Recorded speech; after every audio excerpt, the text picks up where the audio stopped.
Alrighty folks, here we go. Grab your drink, grab your popcorn, settle in, because you know what? The Wanderer is live, baby! Here we go!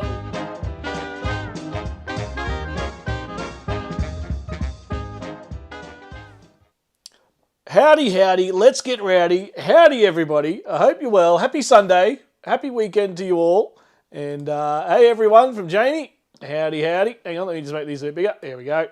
Hi, everybody. How you going? Lukey Reed, Landy Smurf, Martini's Adventures, all in here. Jennifer G, the big winner from last night. Goodness me. Congratulations, Jenny, on the cricket bat. Well done.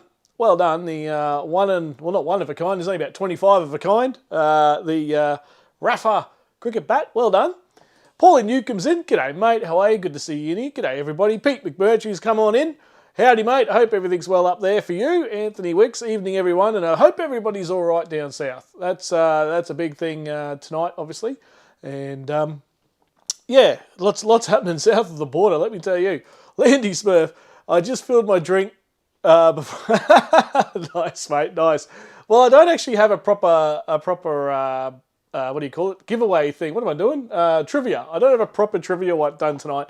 I've been here in the shed all afternoon, folks, and getting ready to install the big 12-volt system into the Ranger, and I realised I needed to clean out the garage to make room for the crap that's in the Ranger to put in the garage, to then put all the battery stuff that's in the Ranger out of the garage into the Ranger. So it's this big circle loop going on all day. What you can't see on the camera, folks, is a heck of a lot of crap just stacked up over there out of the camera shot that I need to sort out. So I've been trying to get that in all weekend and got absolutely nowhere. So, and I was kind of like, oh, it feels a bit weird. I don't have the trivia ready. I don't have anything ready. I got no real giveaways ready tonight. We'll give away something, but I got no real giveaways sort of tonight. I'm sort of sitting there and I thought, oh, you know what, I'll jump on anyway. Stuff it. Who cares? And we'll just make it up as we go. I'm going to put a link in the chat in a second. If you want to jump on and say g'day, you're more than welcome. Anthony's saying g'day to Landy.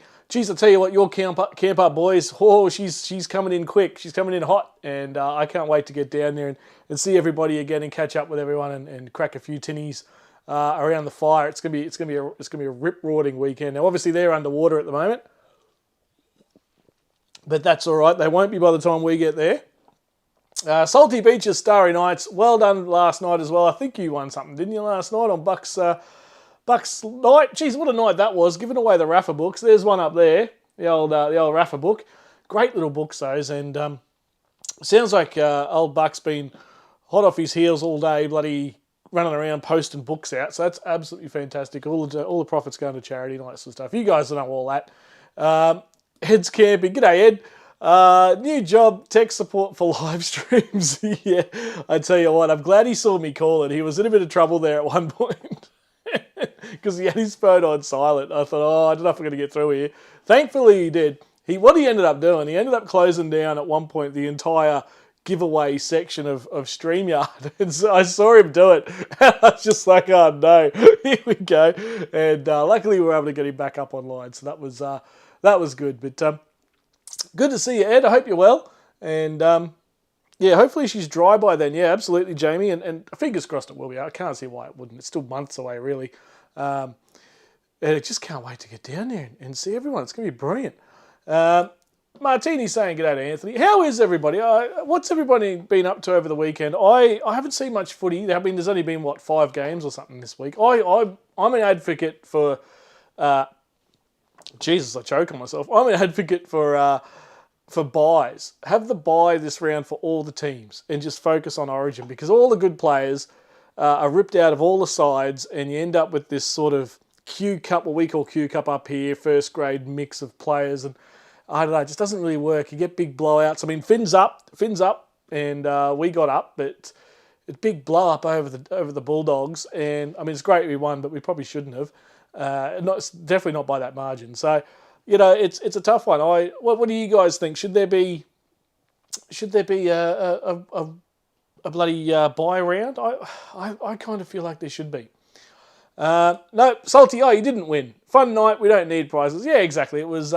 Geez, it was a good night anyway, and good to see everybody got on there and contributed and got involved and all that sort of stuff. It was great to see Brett from SMG on there as well, and. Absolutely, absolutely wonderful to get him finally on camera. We all know what he looks like now. And no more hiding. I reckon he might be a bit of a regular on Mr. Buckarooni's channel now, which is great. And the work he does, I mean, the stuff he did for the Legends with all the shirts and the designs and all the stuff that happened in the background, folks, was absolutely phenomenal. So good to see him on there and out and about. Busy. Pete McMurtry, I've been busy grandparenting. Oh, wow. Yeah, nice, mate. And mate, keeping your worth, as they say. Good stuff, Pete. How many are you looking after? What else has been going on, everybody? Rob, please don't start them off again. Yeah, I'll try my best. Hang on, let me size that up properly. See, now all the comments are too small. I've got to work this out, folks. It's driving me bananas. Raymond Terrace from Graham. You're up near Mud Duck Way, I think, mate. You're Steve Mud Duck. I think you're in his locality at the moment. Raymond Terrace. He's from somewhere around there. At least I think he is, anyway. Raymond Terrace, yeah. I'm actually heading to Canberra next week, folks. Back on the truck and heading to Canberra. Landy, I was flooded all week. Oh, no, I was flooded out all week, so managed to get home Friday night. Been busy doing outside work, doing work outside all weekend. Goodness me, Landy. Is everything all right, though? Is your house okay, mate? That's the main thing. Obviously, there's been a few people who have been infected. Annie's sister being one of them. But obviously, heaps and heaps and heaps of people have been affected by it. So is the house all right, mate? Is the house all right? Property all right?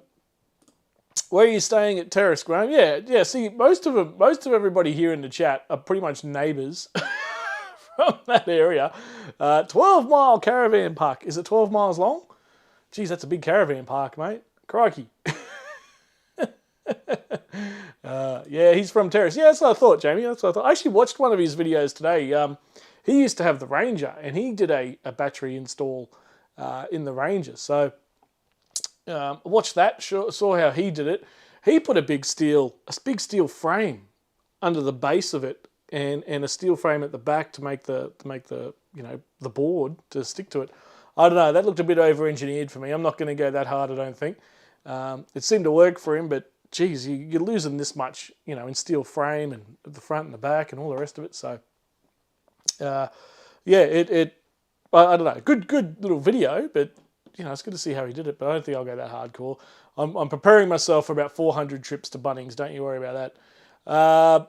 Just one 5-month-old this weekend. Her parents just picked her up, and I'm knackered. 5 months, mate. They can't do anything at 5 months, can they? Apart from breathe. That's about it, isn't it? I don't have kids, so I have no idea. 5 months feels like all they do is breathe, shit, and burp and eat and cry. Landy, where'd you go there, mate? Here you are. Where I am, everything is okay. The creek had some erosion on the banks. Otherwise, all good. Good stuff, mate. Just wet. Yeah, I'm going to be very curious to see. This time next week, I'll be in a truck heading down to Canberra. So at the moment, I think the M1's still cut off around Coppernook or Coopanook or however the hell you say it. I think it's still cut off, so I might be going inland. We'll have to wait and see, but it's a whole week away yet. The M1 will be well open by then. Swag and Sisters, late to the chat, was catching up on Bucks Live. Yeah, it was a bloody good night, Swag and Sisters, and great to see the book finally launched. And everyone get out, buy one, and send one to your local school, and get the kids reading it. Yeah, here he is now, actually, Mr. Buckaroony, been out hooking the van up early for an early start. That's right, he's heading out. Buck, Roz, and Raph on another adventure.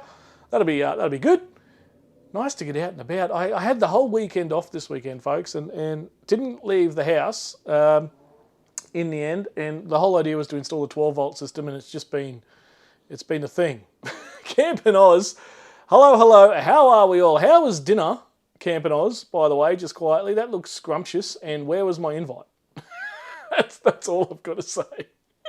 Where was my look bloody hungry? Look bloody good is what I'm trying to say. Just goes to show how big this country is. You get floods up north and down here in Victoria. They're all in unofficial. Yeah, exactly right. There is a huge drought going on at the moment, Ed, and Victoria and South Australia are getting smashed right now in drought. Jamie Fulton, no, one lane up. Oh, okay, good. Yeah, I'll be going through Sunday afternoon, folks, so I'm not on a tight schedule on Sunday. So if anyone's around and out and about and wants to catch up, say good day, I'll pull over and and have a quick yarn to you and whatever. Lukey Reed, g'day Buck and Roz, have a great time. Yeah, have a great time camping. I can't remember where you said you're going. I know it's not too far, I don't think, from where you live, but get out there and get stuck into it, dead set. Have a great time, and I should have gone camping this weekend. I should have installed the 12 volt. It's all sitting over there with a whole bunch of crap over there, and there's just stuff going on everywhere, and I'm about to spend thousands at Bunnings. So I don't even own the drop saw to cut the wood. It's going to be an expensive venture, but heck, what isn't with the Wanderer? Let me tell you. Pete McMurtry, mate, this one has just started crawling. Oh yes, they walk at 5, do they? Okay, so you have to watch it like a hawk. Yeah, right. Yeah, I got no idea with babies, mate. Yep. If they can't go to the toilet by themselves, I'm out. Don't know about it. Oh dear. Landy, Swagger Sisters. Unfortunately, I don't see my dogs anymore. The ex has them. How are your scruffers going? Yeah, we need an update. How is Rory? Swagger Sisters, give us an update. Actually, you know what? I'm going to do this. You don't feel obliged. Hang on. How do I do this? Nope, that doesn't work. If I do this, and then standby callers. If I do this and that, right? Pin. You should see a message at the top of the old what do you call it? YouTube. If you want to hit that, you can jump on in and join us, and we'll have a bit of a yarn if you like. Swagger Sisters as well. Give us a bit of an update, either in the chat or jump on in, say good day. No pressure on anyone. You can hit that link whenever you want. You should appear down here, and we'll do our best not to bugger it right up. Jeff's Travels. Howdy, Jeff. I was in Broome last week investing in the Divers Tavern. Divers Tavern. I haven't done Broome, mate. I've done Karratha up there, just down the road from Broome. Beautiful part of the world. My goodness, what an amazing part of the country that is. That northwestern WA. Whoa. Jamie Fulton, let us know when you're at Beresfield or Heatherbrae. Yeah, I'll be going through there, I think tomorrow. No, we'll be going through there tomorrow, or maybe it's Monday. I can't remember now. Both days I'm not on a hugely tight schedule, folks. So does anyone rate Heatherbrae Post? I think I stopped on there, Landy, on my last drive down to Canberra or Hobart or wherever I was going. I didn't rate it. That pie shop at the servo there, the Heatherbrae, wasn't a fan. Great shop, but wasn't a fan. Graham Whitaker. When we were leaving Ponto Falls, Charlie had been under the van chewing wires. $110 later, we were on the move. Oh my goodness. Oh my goodness. Oh wow. 1, thankfully Charlie's all right. And 2, thankfully you were able to get on the move. God knows what Charlie could have chomped through there. Oh my goodness, that's a bit nerve-wracking. That's early for crawling. 5 months. See, Salty Beaches, I don't know. When do you start walking? How old are you when you start walking? Use a handsaw, Jared. I'm at that point. Good to see you, mate. I'm at that point where I'm thinking maybe I'll use one. I've got the Ryobi batteries and the Ryobi kit and all that. I don't know whether to go buy the Ryobi chainsaw. Not the chainsaw. I've got the chainsaw. What do you call it? The saw thing. That cuts the wood. Oh, this will be a good video series. Let me tell you right now. Good on you, Rob. Keep spending money at Bunnings. I'd prefer to go to Mitre 10, mate. But I'm a bit old school. I like the Underdog, and Mitre 10 obviously is the underdog in the country for hardware, but it's just hard to get what you need there in a hurry. But I like Mitre 10 because usually you get an older person who knows what they're talking about, knows what they're doing. Now, if I walk into Bunnings and say, "Oh mate, I need the Ryobi saw thing," God knows what I walk out with. Anyway, doesn't matter. Swagger Sisters, no. Landy, that's terrible, mate. Our scruffers. Mr. Rory going through some crap. Seizures, cancer scare, surgery, a spleenectomy. That doesn't sound too crash hot. A bit going on. We're all backing Rory, Swagger Sisters, and hoping Rory pulls through. Goodness me, that is full on.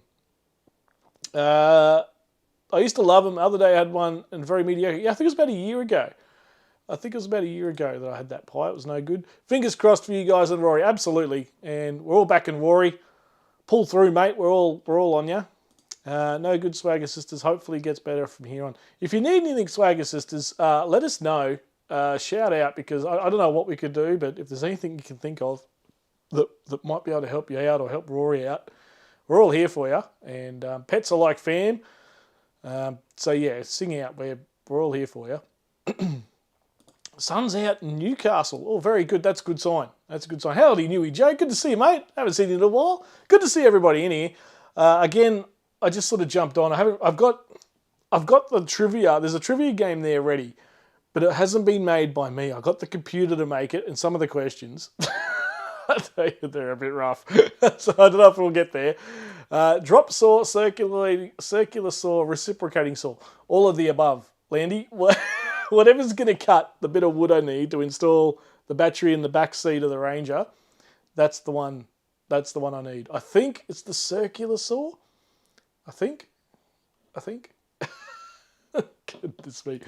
G'day, Landy. How are the noodles and some veggies and cut up steak? Hang on. What? Who's cooking? Circular saw, says Jared. I think Jared's on the money. I think it's circular saw.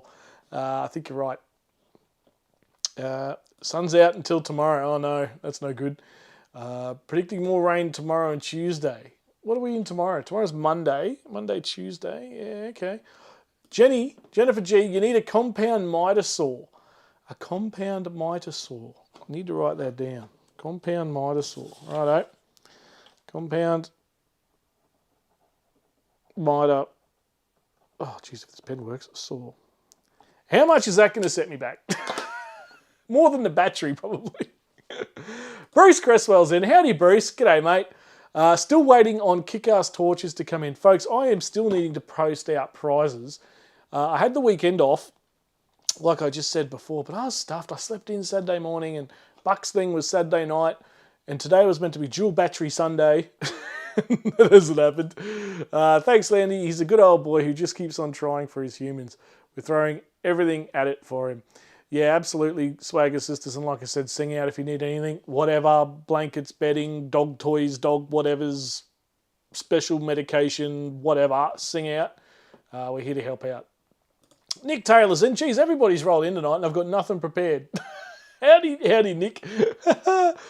Sounds very gourmet. Rob, what beer are you on tonight? Lukey Reed. I'm on the Captain Morgan's tonight. I've jumped the beer. And I've gone straight to the Caribbean rum. Spiced rum. I don't mind the Caribbean rum, let me tell you. Let me tell you quietly. Very, very nice, the old Captain Morgan. And it doesn't really give me a hangover the next day. I can get absolutely hammered on these and I'm good to go the next day. The Legends Camp. I was knocking these back on that last night, don't you worry.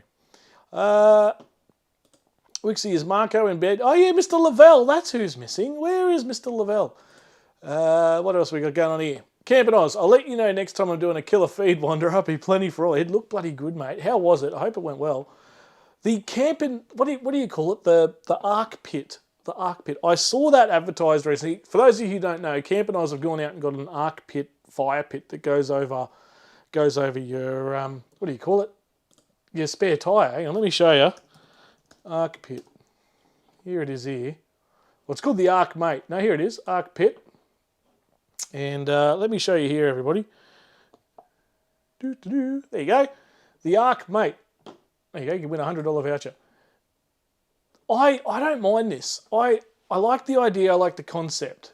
Now, what's going to happen when it ages? It gets a bit blah, right? You're going to get shit all over your tyre. That's what I reckon is going to happen with this. Otherwise, I like the idea. I really, really do. The Arc Pit. I like the way it sits over it. And I like what you did there, Camping Oz, with your rotisserie iron.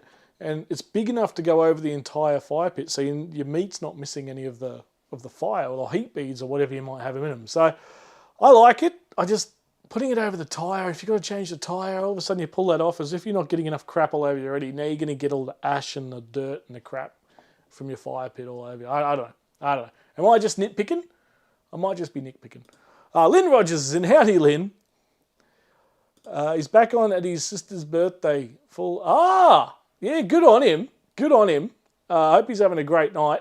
I hope his sister's birthday is going well. Just use a chainsaw. That's about all I got at the moment, Ed. I might just do that. Sharpen your hook, Sandy. Hi, all, Rob. I have a drop saw if you want to borrow it. You're on the north side. A drop saw. Is that what I need? Is that what I need? I'll start putting some photos up on Facebook. I'll show you. I'll give everybody a look at the design I've come up with. And I've got cables coming in and out of the Ranger like you won't believe. Hand saw is cheaper. That's what I reckon, Buck. My old man used to be an upholsterer, and he had all sorts of saws and cutters and hand saws and grips and vices and all the rest of it. Like he had bloody everything, the old man.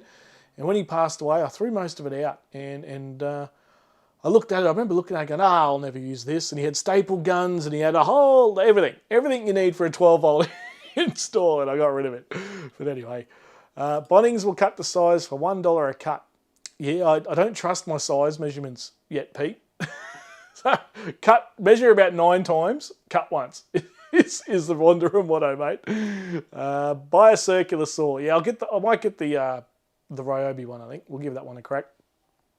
Yes, the captain. Yes, Landy, I know you're a fan as well, mate. Get the captain up, yeah. He's good for it. Old Captain Morgan.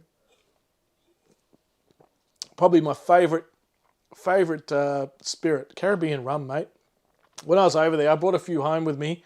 Whew, I tell you, bloody top notch. Some stuff you just can't get here in Australia. Lavelle was doing a dump run. What kind of dump run we talking, Lynn? Raiders got up, 16-10 over the Warriors. I think Raiders or Warriors are in the grand final. I just don't know who they're playing. Personally, I'd like it to be the Warriors. I just don't know. I mean, it'd be great for both of them. Imagine Ricky Stewart on the sideline at a grand final. What coach sits on the sideline anymore? None of them. Oh, just brilliant. What a game. I wish I watched that. I totally forgot that was on, to be honest. Newy Joe, being a Blacktown boy, you'd be barracking for the Blues. Yes, it's State of Origin week, folks. It's a big week here at work, obviously at Suncorp Stadium. I'll be there from tomorrow morning, 9 a.m. I'll be at Suncorp Stadium getting ready and lots of things to install and get sorted and ready before Wednesday night. For you guys all there at home, what do we got here? Being a Blacktown boy. Oh yeah, I just put that up. Yeah, lots to do there, and it's a big event. The gates open 3 hours before kickoff. We've got a curtain raiser game. There's a lot going on. I like that fire pit. I'll have a look later. Yeah, Graham, I like it too, mate. I just don't know. In Camp and Oz, let us know. Have you put it on the spare tyre yet? Is it just shit going everywhere? Camp and Oz, here he is. I'm carrying Barkeeper's friend's powder from Bunnings. Quick clean with it every time and hose off. Keeps the stainless nice. Yeah, fair. But what about when you're leaving camp, it's pissing down rain, and the last thing you want to do is spend 5 minutes cleaning out your fire pit? I don't know. I like it. I just not sold. Not completely sold on it. I guess I think of the way I look at camp gear. I look at it from an ease of use, a pack up, and post camping point of view. Because obviously with the Ranger and everything's in the ute, everything's got to come out and go to work and all that sort of stuff. So I try to look at things from, I don't know, maybe a different perspective. If I was just traveling around, whatever, didn't care, I'd probably go for it straight away. Newy Joe reckons I need a jigsaw. Well, I think we've mentioned every kind of saw you could possibly get. One of each. Why don't we just do one of each and I'll work it out. The install videos are going to be bloody hilarious, I reckon. I'm trying to keep it all serious, and yeah, you do this, guys, and you do that. It's already gone pear-shaped. If you didn't look after it, I reckon you'd be right there, Rob. Would go a bit crappy over time. Yeah, I tried to keep the drifter fire pit that's just over there on the shelf. I tried to keep that thing nice and, in great condition as long as I could. And eventually all the steel, it buckled and whatever. I had some massive fires in that thing, though. I'd say for a little fire pit, it was like the back of a NASA spaceship. Some nights, I tell you. But that's what it's about, right? But yeah, that didn't stay long. That didn't stay good very long, is what I'm trying to say. Anything you can do with a chainsaw will do the job, Graham. I reckon you're right. But if you're putting your fire pit inside your car or van, you'd have to keep it reasonably maintained as well. No way I'm putting a rusty fire pit. Yeah, that's fair. I like it. Like I said, I don't mind it at all. I think it's quite nice and quite reasonable, and the price isn't too bad. What do we got here? More time relaxing around the campfire. Oh, hang on, we might have a visitor here. Hang on. Hang on a second. Phone's ringing. Hold up a minute. What do we got going on here? I need to give him a thing. We got a special guest coming in by the look of it. If I can get this sorted out, here we go. Here he is. Hello, how you going? Hey, good mate. Yourself? Yeah, not too bad.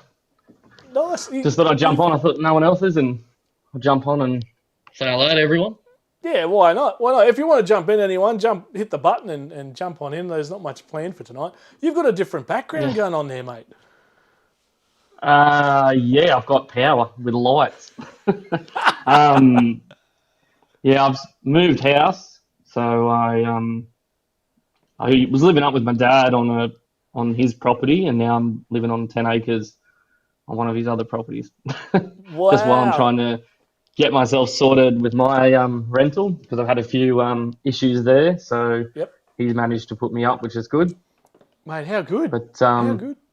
yeah, so even though I'm closer to town, I still managed to get who killed Kenny? Got flooded out all week. So we didn't get the floods that the mid north coast got.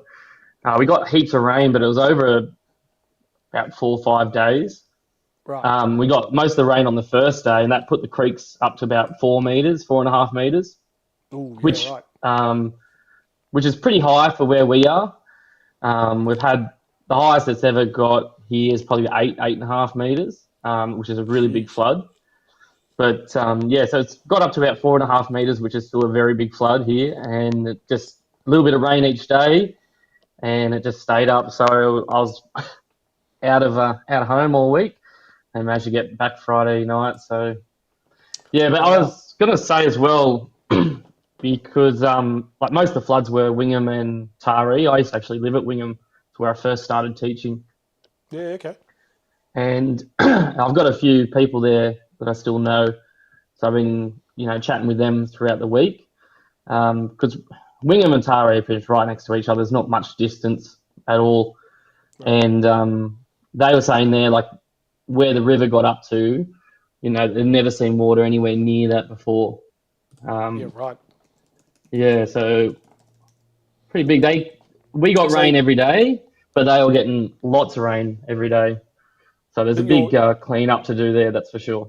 true. Is there enough people down there? Like, how's it going? The emergency services and all that sort of stuff, they kicked in? Yeah, on all the SES from probably towns within 3 to 4 hours, they've all sent SES and fire brigades. So they're doing as much of a cleanup as they can. So they'll get it sorted pretty quickly. Obviously, those people that have houses and businesses that got affected, they're going to take a while to get everything sorted and cleaned out. Yeah. And as we know especially from Lismore, the insurance companies are probably going to be a bit painful to deal with. Yeah. Some people probably didn't have insurance due to premiums going up. Yeah, of course. So I yeah, think. it's going to Yeah, I be think we're. yeah. So Wingham and Taree is a low socioeconomic area. They don't have much of an industry. Their biggest Right. industry is probably agriculture, and that would be massively affected because they've got a lot of dairy farms around there, but there's a lot of beef farms as well. They've got an abattoirs there, so they're all going to be well affected because Wingham, a lot of the workers there, their main industry is the abattoirs, so they're going to be out for a while. Right. I mean, I Yeah. just pulled that up there. So that's, yeah, Manning Point. Yeah, okay, I know what you mean now. Yeah, okay. So I used to That's live at Old crazy. Bar, which is on the coast, and then I moved to Wingham. Right. So with Taree's right in the middle of the two. Taree South. Yeah, gotcha. Yeah. Yeah. Yeah, far out, man. That's full on. Yep. But your house is all right? Your personal, like where you are now and all that sort of stuff? Yeah, well, where I'm staying now is on top of a hill, so that's fine. There hasn't been, like, everything's wet and muddy, but hasn't been any damage here. I went down to the creek today and looked along the banks there, and there's a few trees have been washed in, which has created Yeah. erosion, like maybe 2 or 3 meters taken out.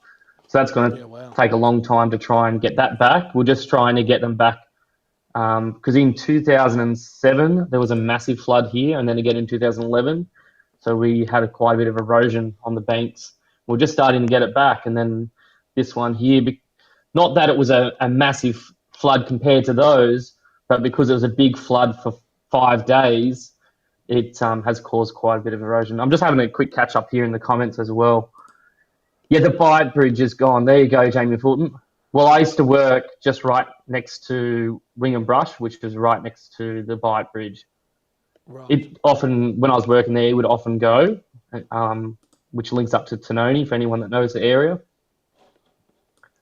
Wow, man. Um, It's sort of unfathomable too, because it sort of came out of nowhere, really. Like, at least for us Queenslanders, we had no lead up of it. You know, New South Wales about to get smashed. It just kind of just happened. It was really weird for us up here, like the news coverage of it. yeah, well, we got warning. We had about 9 to 10 days warning because when we put out the recce camp at Clarencetown, we knew then that there was a fair chance that it wasn't going to happen with what they had predicted. Or it might have been a day or two after we put out the recce camp that they said that it's, I think they said anywhere from 200 up to 600 mils or even up to 800 mils across like a 10-day period. Yeah. So they did predict it. So, yeah, like we had down here, we had some days that we got a lot more rain than they predicted, and then some days a lot less. But Taree area was pretty consistent. They said the mid-north coast up to Coffs Harbour was going to get this rain. Wow. So I do get a little bit frustrated, and also coming from a family of farmers, I know that wouldn't be easy to move a lot of cattle, but I've seen a lot of those cattle get washed away. They had warning to do something about it. Yeah. So it is a bit frustrating. I think a lot of people would have just went, well, it's never been this big before. Where we have them now is going to be fine because it hasn't got there before. But something that a lot of people forget as well, that if you live on a floodplain or a flat area, it means it's flooded there before at some point, whether it was 200 years ago, 400 years ago. And for that to end up as a floodplain, it has to flood there at some point. Yeah. So all those dairy farms along, especially on around Taree and between Taree and Menning Point, there's Oxley Island, Mitchell's Islands, a lot of dairy farms. It's a very swampy, flat area. So I'm thinking that if they lost their cattle, they probably just didn't have many places to go. Yeah, well, that's the other thing. Where do you put them, right? Well, I was watching Buck's live feed, like delayed just before you came on, and I know he mentioned about, I think it was 140,000. It was a lot of cattle that they lost up in the Queensland floods. Yep. And the problem out there is everything is so flat for ages that there's nowhere for the cattle to go. Like, cattle will always find the high ground if they can, but there was just nowhere for them to go. And I hope from this that they might bring in some rules that I don't know how they're going to word it, but in forever so distance or in paddocks that they must have a built-up high area. Yeah, just like you need to have in every paddock, you need to have a water source, whether it's a dam or trough or a stream or creek. Well, they should have a built-up area so then at least their cattle can get there. Yeah, that's exactly right. Or livestock, not just cattle. Something, yeah, anything. Yeah, whatever it might be, sheep, cows, whatever. Yeah, 100%. Well, when we build houses, in potential flood areas, they always build them up on the mound. So I'm hoping that they could bring something in like that. Yeah, absolutely. Even if that was a government assistance to fund it, to do it. It's, what's this from Sagas? It's Taree copped a bad focus at Maxville, just up under the highest. Yeah, right. Scary watching friends and fam from afar. Yeah, absolutely. That's the other thing. These once in 500 year floods or 100 year floods, they're every second year now. Like, it's no longer once every 200 years or whatever. Well, the big problem there is that we're building up so many areas now. Like, you only have to go to an extreme place like Sydney, and if you get a little bit of rain there, all the streets just flood because there's nothing to hold the water back and there's nothing to soak it up. Yeah. But now we're getting all these residential areas where there used to be farms or there used to be parks or, lots of trees, all that sort of stuff that would hold the water back a little bit. But there's nothing now, so it just all runs off. That's right. why we're also getting a lot more big floods. We've also got a lot of earthwork going on that changes the direction of the flow as well. Yeah, yeah. The Like some of the natural places I landscape is see that they gone. putting up housing estates, it's just ridiculous. Like just because you can do it doesn't mean you should do it, and they're putting them in places just ridiculous. Yeah, literally the place 200 metres from where I live goes under every time it rains more than 10 mil or whatever, and there's brand new housing estate going in. It's like, Yeah, what are it's you doing? ridiculous, isn't it? My God! And Yeah, halfway through the build, we had that flood with the cyclone, and the whole bloody thing got washed away, and it's starting again. It's so stupid, so stupid. yeah. Jamie Fulton, what's he Now would sent be me? Yeah, go on, mate. now would be a really good time if you're looking at some of these places that are in those flooded areas to go and see where definitely shouldn't get flooded Yeah, yeah. Jamie because sent me a I bridge. know in what did he Yeah, send go you? on. I'll let you finish, mate. Go on.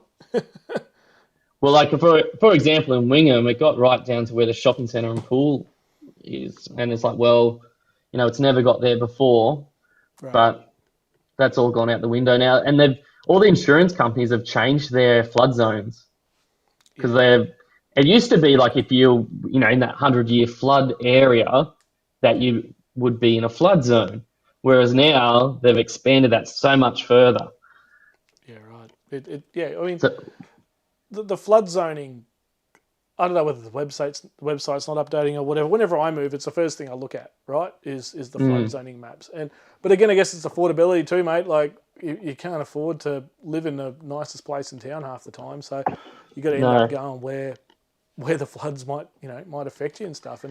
And I kind of wonder. I mean, one of the other YouTubers there, Tyler Thompson, he's built up a new shed and a new house and all the rest of it, and he's right smack bang in the middle of the flood zone. And it's kind of like, well, hang on, mate, didn't you didn't you check the flood map beforehand? But he might not have been able to yeah, afford moving somewhere higher, that sort of thing. And I don't think he's got contents insurance because the premiums, mate, they're ridiculous. I don't have it here. I'll admit that. I got no contents insurance here. If this all goes up, yeah. I'm gone. But it's too expensive, mate.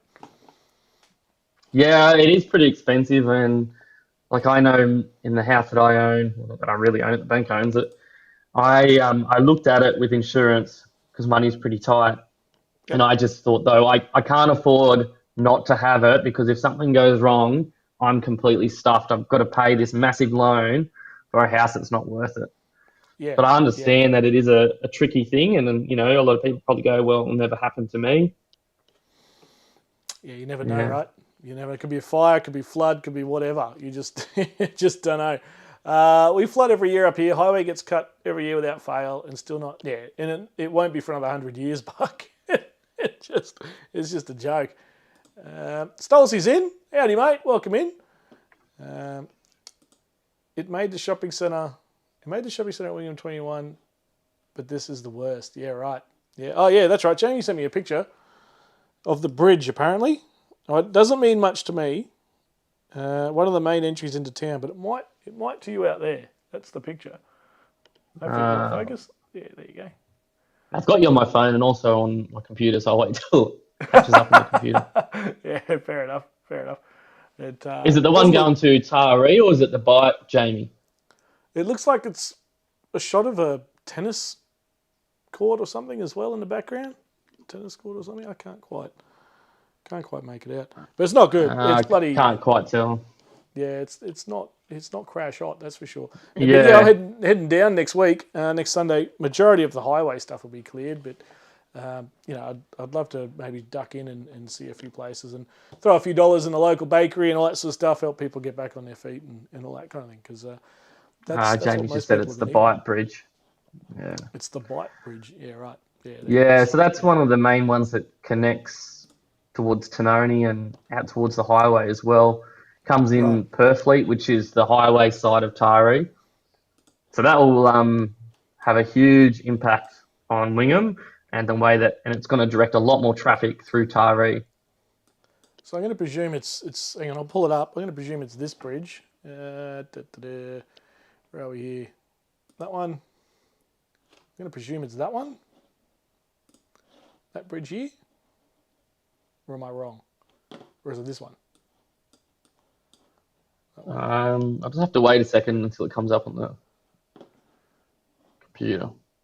Because you've got Main Street or you've got Manning River Drive.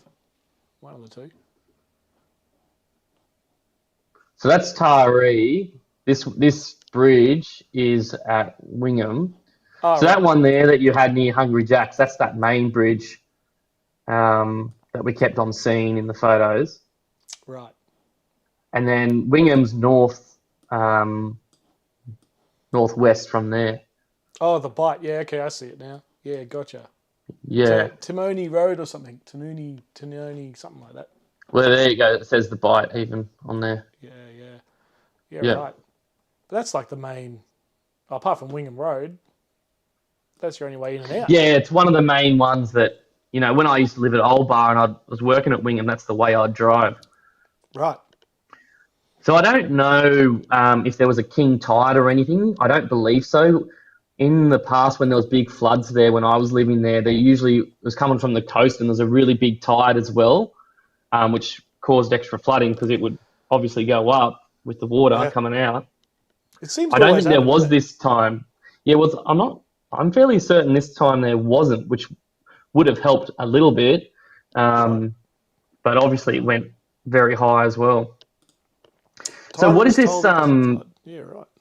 Yeah, see, I'd be surprised by that. Like, fair enough that he might have been told that it doesn't flood, but I reckon if you start looking at it, it would have been in a flood zone. Oh, he's 100 because I know that.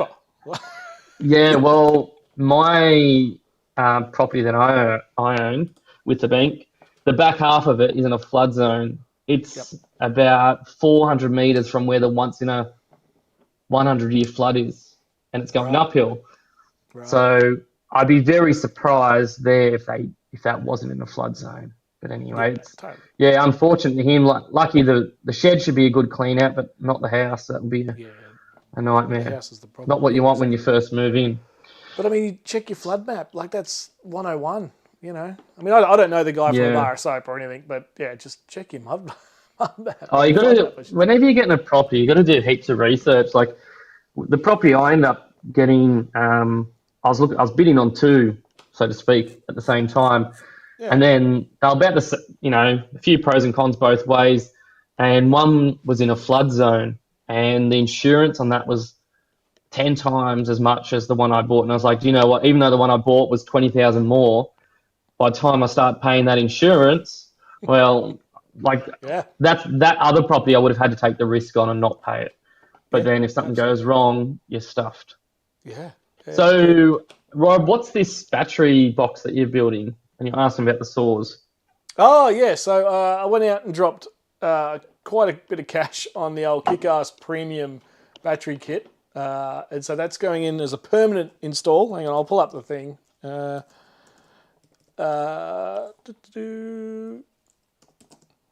Battery kit. Went and bought the old lithium. I went out camping at Goombra during Teresa's funeral there to give Brad a hand and all that, as I'm sure you remember. And my 120 amp AGM after 5 years literally shat the bed that weekend. And the asses actually lent me their fridge and all their stuff to help keep all my beers cold. So I appreciate that. Thank you, asses. I think they're in Thailand or something at the moment. They're gallivanting around the world. Yeah, they're traveling around everywhere at the moment. Yeah, good on them, right? How good's that? So they're doing that, and I said, nah, that's it. I've had enough. Time to go and bloody buy a new battery. So went out and got in touch with Rob, as you do, Rob Richmond, Rob One, and where is it? Dual battery kit, portable power stations. I don't know what I'm doing here. Anyway, it's 230 amp hours of lithium, and I got the 2000 watt inverter. I got the electric barbecue, the induction cooker, mate. I went to town. The whole lot. So I got the bloody DC charger and MPPTs and the 240 volt power plug bloody charger and all the rest of it. I think it came in at about $4,000, $3.5, something ridiculous. And I went out camping the very next day, so I just shoved it all in the back of the ute and plumbed it all together. Now, that's one of the reasons I went with the Kick-Ass one. It just literally clicks together, I mean, and you're off and running. So went out, fired up the barbecue, did all the things, everything worked flawlessly, and now it's time to actually properly install it, right? So I'm going to do the old L shelf on the back of the back seat of the ute, so where the wall is, and then the seats are taken out, obviously, put the bottom shelf in and stick it all there, basically. Have a backboard and all that kind of thing. And the idea to run a male 240 circuit out to the ute and a female 240 circuit, so I can have two-way 240, so I don't have to worry about opening the car door to charge it and whatever, and have 240 sitting outside the tub, as well as Anderson and all the rest of it. So it obviously come off the inverter and all that sort of stuff. So that's where we're at, and trying to get in to the ute through the back grommet is going to be one challenge. But I realise that I've got nothing to cut the wood with when I go to bone. So, and I've got so much crap in the shed here that I can't even get everything out of the ute to then reload the ute, so to even do this. So my whole day just went around in circles and I got absolutely nowhere. So that's where we're at with the 12-volt system. I've dropped all the cash on it, tried it out. It works beautifully. The app's pretty good. The only thing with the app is it tells you, like you're charging off the solar panel, it tells you how much is going in. When you start to run your induction cooker or whatever, it tells you how much is going out. But if you're running solar panel and the induction cooker at the same time, it doesn't give you both readings. So you can't see how much is going in versus how much is going out. It's not until you turn the thing that's powered, like the induction cooker, you turn that off, and then it gives you how much solar's gone in. I think I just need an extra shunt, like a little Bluetooth shunt to do the input power, but I can't be bothered really. I don't really care. No. What did you say? It was 230 amps? 230, hang on. Yeah, I'll pull it up. Let me, I will find it. Give me a second here. Power box, power stations. Let's just go here. You're going to be doing well to drain that. I was kind of shocked. It's the first time I'd ever gone camping and not had to worry about it. And the first time I've ever gone camping and offered the guys I was out camping with to use my battery to power their fridge. So that was nice. Hang on, here it is here. Let me pull this up. Let's try that. So that's the one with a few little extras like the power charger and all that kind of thing. What's going on in the chat here, mate? What's been going on? Rob, what happened to getting rid of Master? Steady on, Nathan. Hot beer's unacceptable. That's exactly right, Stolzy. That's exactly right. Graham, I've seen heaps of places that have been flooded. I was a kid of a new estate. Yeah, exactly right, Graham. It's happening everywhere, mate. Well, under Oz, all the gear, no idea. That's right. Follow me for hot camping tips. I ran 240 volt in the back of my rig so the boss can run her coffee machine. Very good. We are down to $200 per coffee. That's about right, Stolzy. That's funny. That sounds very familiar, but I can't blame myself. Yes, that's the kit there.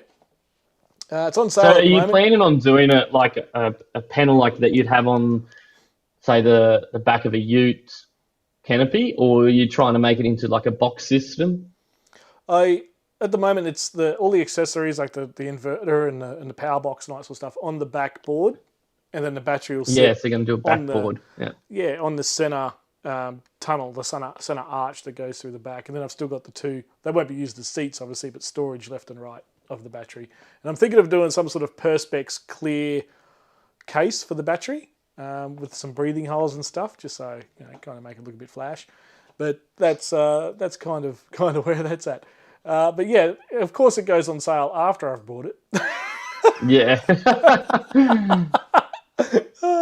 To be fair, Rob give you ripped a couple of $100 some money off. Towards something else. Yeah, that's right. But yeah, I also got the induction cooker and all the things that come along, the electric barbecue and all that sort of stuff. So, and it all works great. And like I said, I bought it the day before I went camping, literally because, I'm sure you've researched it and stuff, and most people in here would have done the same. Say I was to go get a King's battery, right? A King's 200 amp hour or whatever. Then you go and you buy a kick-ass inverter, and you got to check all the specs to make sure it works with the battery for the amount of amps it pulls and all that sort of, all that crap. And I'm like, nah, too hard. Let's just buy something that all just clicks together, rock and roll. Well, I think the kick-ass monitoring system only goes with the kick-ass battery setup, so you can't mix and match it. Yeah. Yeah, I think even if it is a few $100 more, you're better off just going and keep it all the same. That way you're not going to have any issues. It's all going to connect easily. Yeah, just with that Perspex. So most Perspex that you get will be 3 mil, which is plenty thick enough. And a circular saw blade most likely is also 3 mil. So if you wanted to, you can put a depth guide and use that to cut into your timber, and that will slot your perspex in perfectly. Right. Okay. So Hang on. There's something I was looking at before. I was looking at before. Waterproof power boards for in the tray. But we want, what do we want? Circular saws. yeah, Righto. So I just have a Ryobi one because it connects with all the other batteries, like most people have. The only Something thing like that's that? different about it is that it cuts on the opposite side, the blade's on the opposite side to most circular saws, but that doesn't matter. It still does the exact same thing. Oh, that's a corded one. No, I'll kill myself if I use that. Yeah, no, you don't want a corded one. Yeah, I'm the same. You end up cutting the cord as you go, and then you got to flick it over your shoulder or something. Yeah, been there, exactly. done that. Pain in the bum. Yeah, no, just Right, go. so, I think they're $99 just for a cordless one. cool. Yeah, I've got one. It's got a smaller blade on it than some of the other brand ones or some of the bigger Ryobi ones, but it cuts Yeah, perfectly okay. fine. And you're only cutting plywood anyway. Yeah, that's right. And it's for hopefully 2 or 3 cuts. That's about Yes. it. There you go. 150. Yeah. Oh, 150, 150. is it? I'll tell you what, it looks pretty flash. Yeah, I'm pretty happy with most of the Ryobi stuff. I've got quite a few of their tools. I've had to take a couple back. I've also been a bit hard on some of them, but they're always good for the warranty. You got Bunnings everywhere. Yeah, exactly They're pretty right. good. The Ryobi, I've got the battery. The battery's obviously the drill, the fan. The fan is great, mate. If you ever need the fan, it is a beauty. Not the misting I've got the one, just the misting normal one. fan. Yeah, I've Oh, got the do you? misting one. I know. I don't rate it. Actually, it's a Yeah, pain. Yeah, I wish I went the other way because I was yeah. going camping up at Lake Glenbourne in the summer, and I thought, oh, I'll get the misting one. It was Yeah. it was handy for that, but any other time that you don't want it to be misting, it's a pain. It's big and bulky, and yeah. But no, otherwise, pretty good. What's Graham here? The Bluetti and Charger one was cheaper than that, and I didn't have to put it together. You got a Bluetti. Are you talking about the power station thing, whatever they call them? Is that what you're talking about, Graham? Because it's kind of going that way too, isn't it? It's a bit weird, that power station now dual battery battle that's going on around the place. I looked into it, and the portable stations for the amount of power that you get out of them, I think it's like it's not double the price per amps by the time you add everything together, but it's still a fair, it's about 40% more. But like if that's enough power for what you want and you want a really simple setup, then they're going to be great. And, if money's not an issue, True. they're portable. You cart them around. Yeah, that's true. I'm I just I'm going to be yeah, go. doing one soon using a 200 amp King's battery, but I'm Nice. just going to make mine in just a portable plywood box. Yeah. So I can just take it from vehicle to vehicle. But my plan with it is, because I don't want to set up a dual battery system everywhere, I'll just fully charge it before I go, and then take a portable solar blanket just to keep it topped up. Because most of the time I only go for a weekend. So that 200 amp hours is more than enough anyway, even if I don't put solar on it. That way it's just portable. Doesn't matter where I've got it. Yeah, to be fair, that kick-ass one, I was out for 3 days. That was the Easter weekend, the Fat Hen Creek camping weekend, and that didn't get below 70%. And I was running the No. cooker and the barbecue and Starlink and the whole, all of it. So, Yeah. you're right. You do end up overcompensating, don't you? Well, But to I even run thought the about it. inverters. Yeah, if you started going like on a big trip, even if you stayed at a caravan park or somewhere that was power every 4 days, or even once a week, depending on what you're running, you could just take a battery charger with you and have a 200 or 200 plus amp hour lithium, and you actually don't need any other charging system. You could just plug into 240 every now and then and charge it up, Yeah, exactly and you right. probably get around. Because most of the time, if you're probably traveling around and you didn't have like a caravan or camper, you're probably going to want to, you might do a bit of free camping or basic camping. Then every 4 days, you might want to stop at a caravan park where it's a bit That's right. nicer. You got facilities anyway, and then Yeah, you just charge it up. unless you're going really west, remote camping isn't really a thing anymore. Like off-grid, let's be honest, doesn't No, really exist anymore. You're no. pulling into a powered something or other every couple of days. You just And can't avoid it. Well, you can get some pretty good chargers now that, 40, 50 amps, Yeah. 240 in. So, it's always going to be topped up before you go, and that gets you going. Yeah, that's exactly right. Lynn's saying that that's just the skin. So does that not come with a blade? Is that what's going on there? No, it means that you don't get a battery with it. But if Ah, you've that's already all got right. Ryobi stuff, it doesn't matter anyway. Yeah, no, that's good. No, we're good. Just make sure Look you at put me. the blade on the right way. Otherwise, it won't cut very well for you.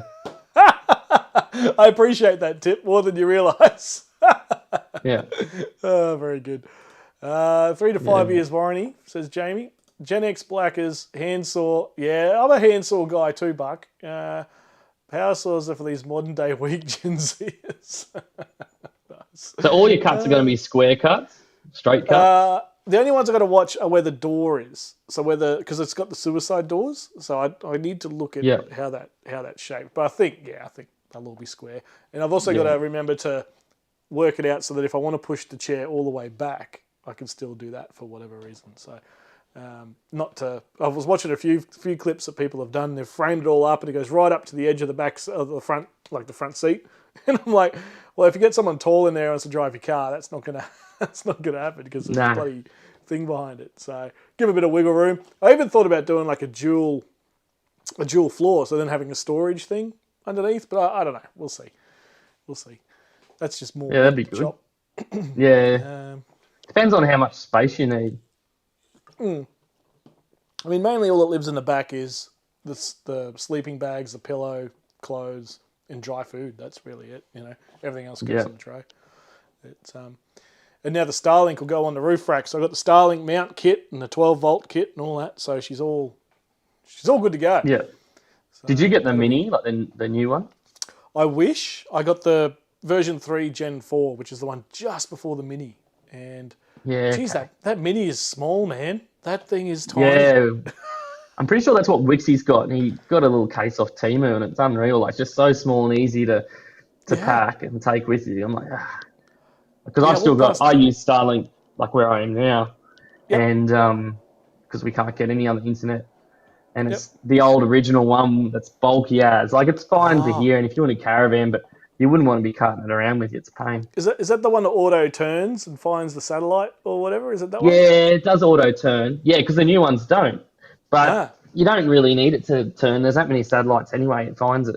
It's Yeah, only if you that's want true. to get like optimum um, upload and download and ping that you want to make sure it's 100% in the right direction. But I've Fair moved point. mine around and it's, it might drop by half, but it's still super quick. Yeah. The only Yeah. Good. downside with Starlink, besides it being a bit expensive, is just that it can cut in and out every now and then. That's why whenever I'm on a live feed, I can go blurry or I freeze up. And Yeah. sometimes it's for a couple seconds, but every now and then you get a dead 10, 15 seconds, but it is what it is. It is what it is, mate. Yeah, it's better than Yeah, nothing. Paulie that's Newcomb, buy a correct. Pelican box.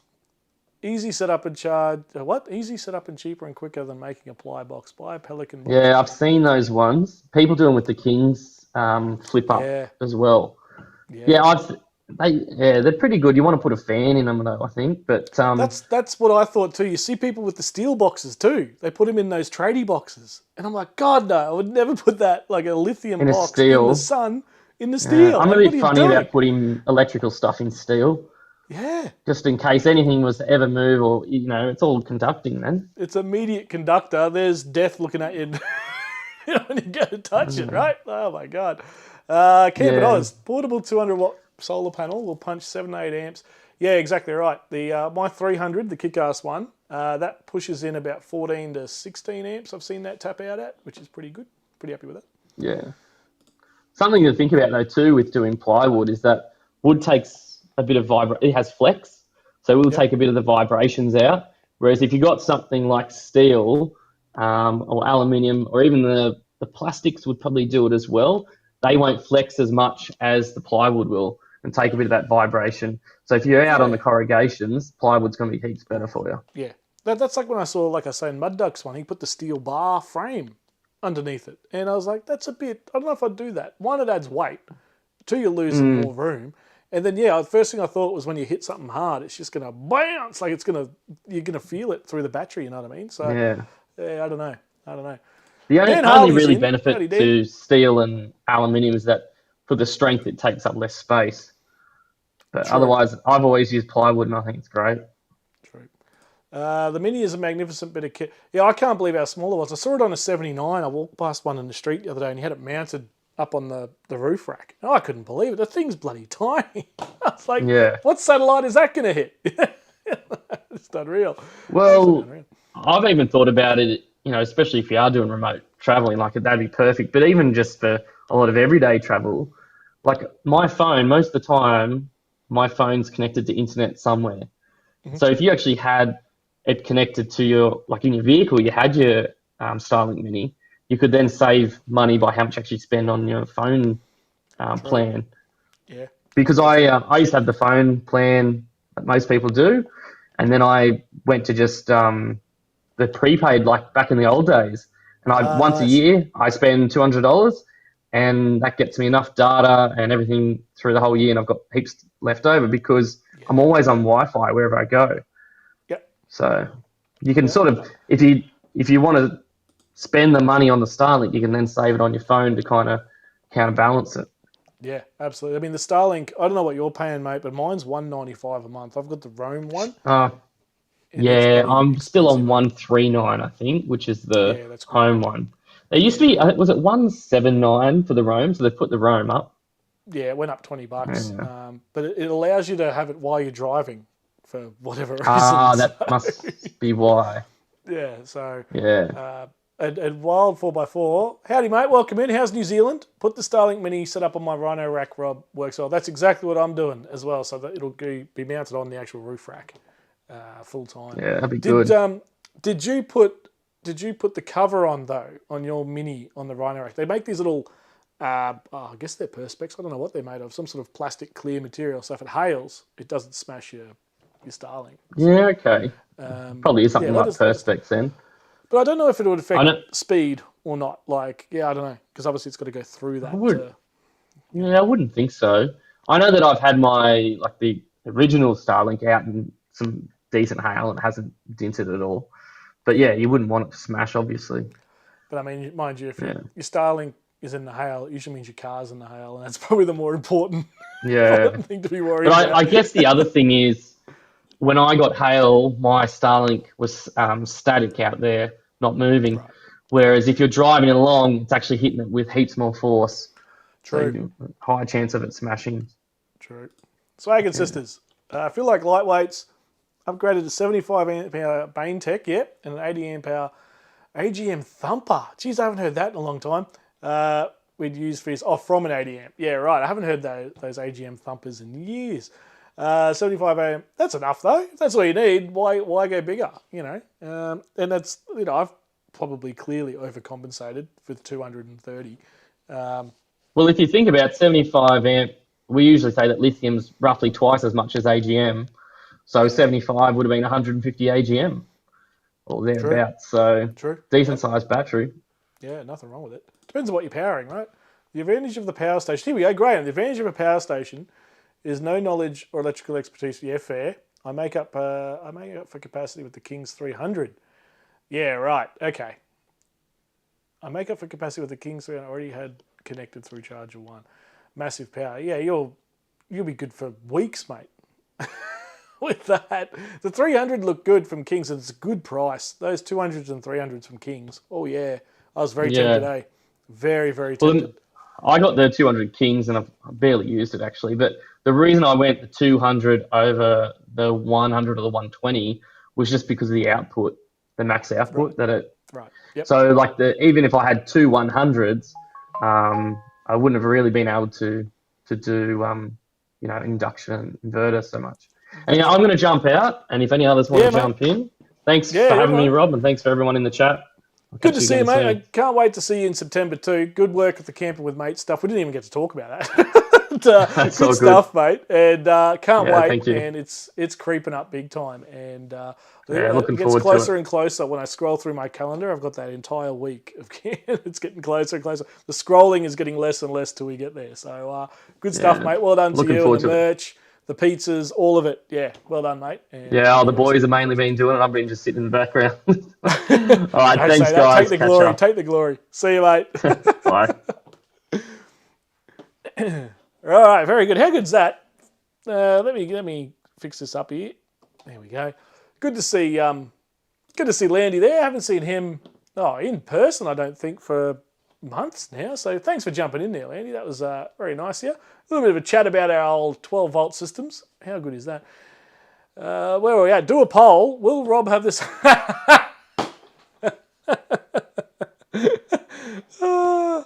Probably not. Probably not. All right. All right, here we go. Do it. Start a poll. Will I have this 12-volt install done?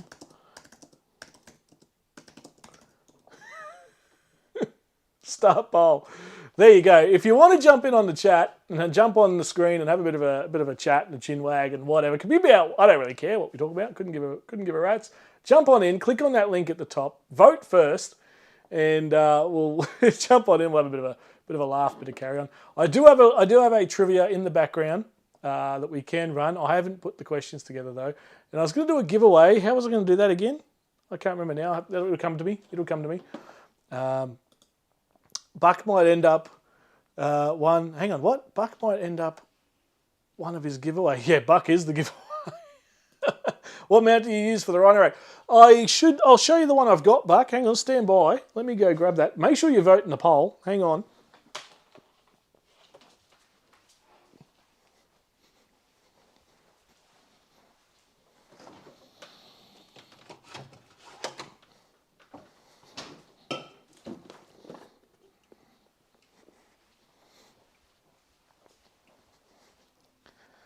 Tell you what I'll do. I've also grabbed another beer. I'll tell you what I'll do. I'll grab this as well.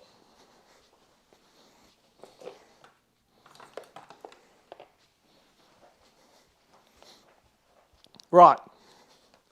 This might help some of you out there. It took quite a bit of research for me, but we got it done. Now it's just the install part. Righto. Oh, hang on a sec. Hang on a sec, everybody.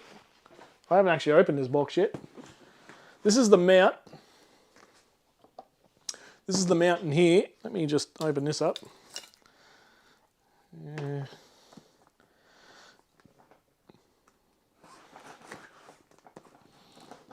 Doo-ba-doo-ba-doo.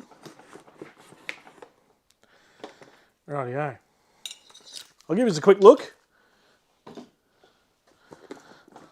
If I can open the box. Oh, geez. I'll give it one thing.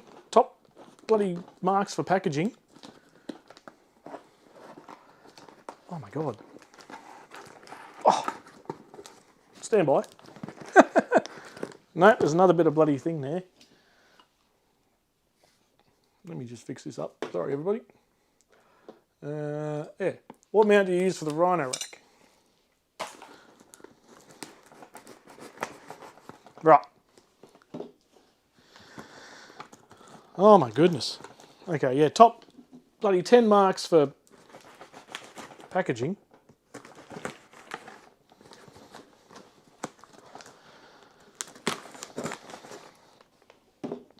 It's like Christmas. All right. I've got too many things on my desk now. There's the invoice. What did it cost me? It cost me... No, it doesn't say. That's the pack list. Right, here's the mounts. Let me get rid of this. And like I said, if you want to jump in on the chat, feel free. Give the thing at the top a press. The old link there. That'll link you through to here, and we'll take your phone call. Right, this is the mount. 10 out of 10 for packaging. That'll go in the review. So it's these here. Super, super simple to install. I'll just show you one corner because there's a lot of stuff going on here. Basically, I've got the Rhino rack and absolutely love it. I've got a Pioneer rack, so it's a flat rack. Hang on, where's the light? That's it there. So they go into the tracks of your Rhino rack, the slits of it, slide down, obviously line them up, and then wherever you want them, you tighten up. This is the front, and there is, that'll sit like that, essentially. There's little lift up points here. It's a bit hard to see on camera. And basically it all locks it in corners around your Starlink. So that slit there, your Starlink literally sits in it and obviously flat. So by the time you put 4 of these around your Starlink, I'll do a video on them. I'll probably do that this week, I reckon. And you'll see there that the Starlink sits in there. The brand is Outcamp. Let me put this down here. Look at this, on the fly, folks, on the fly. And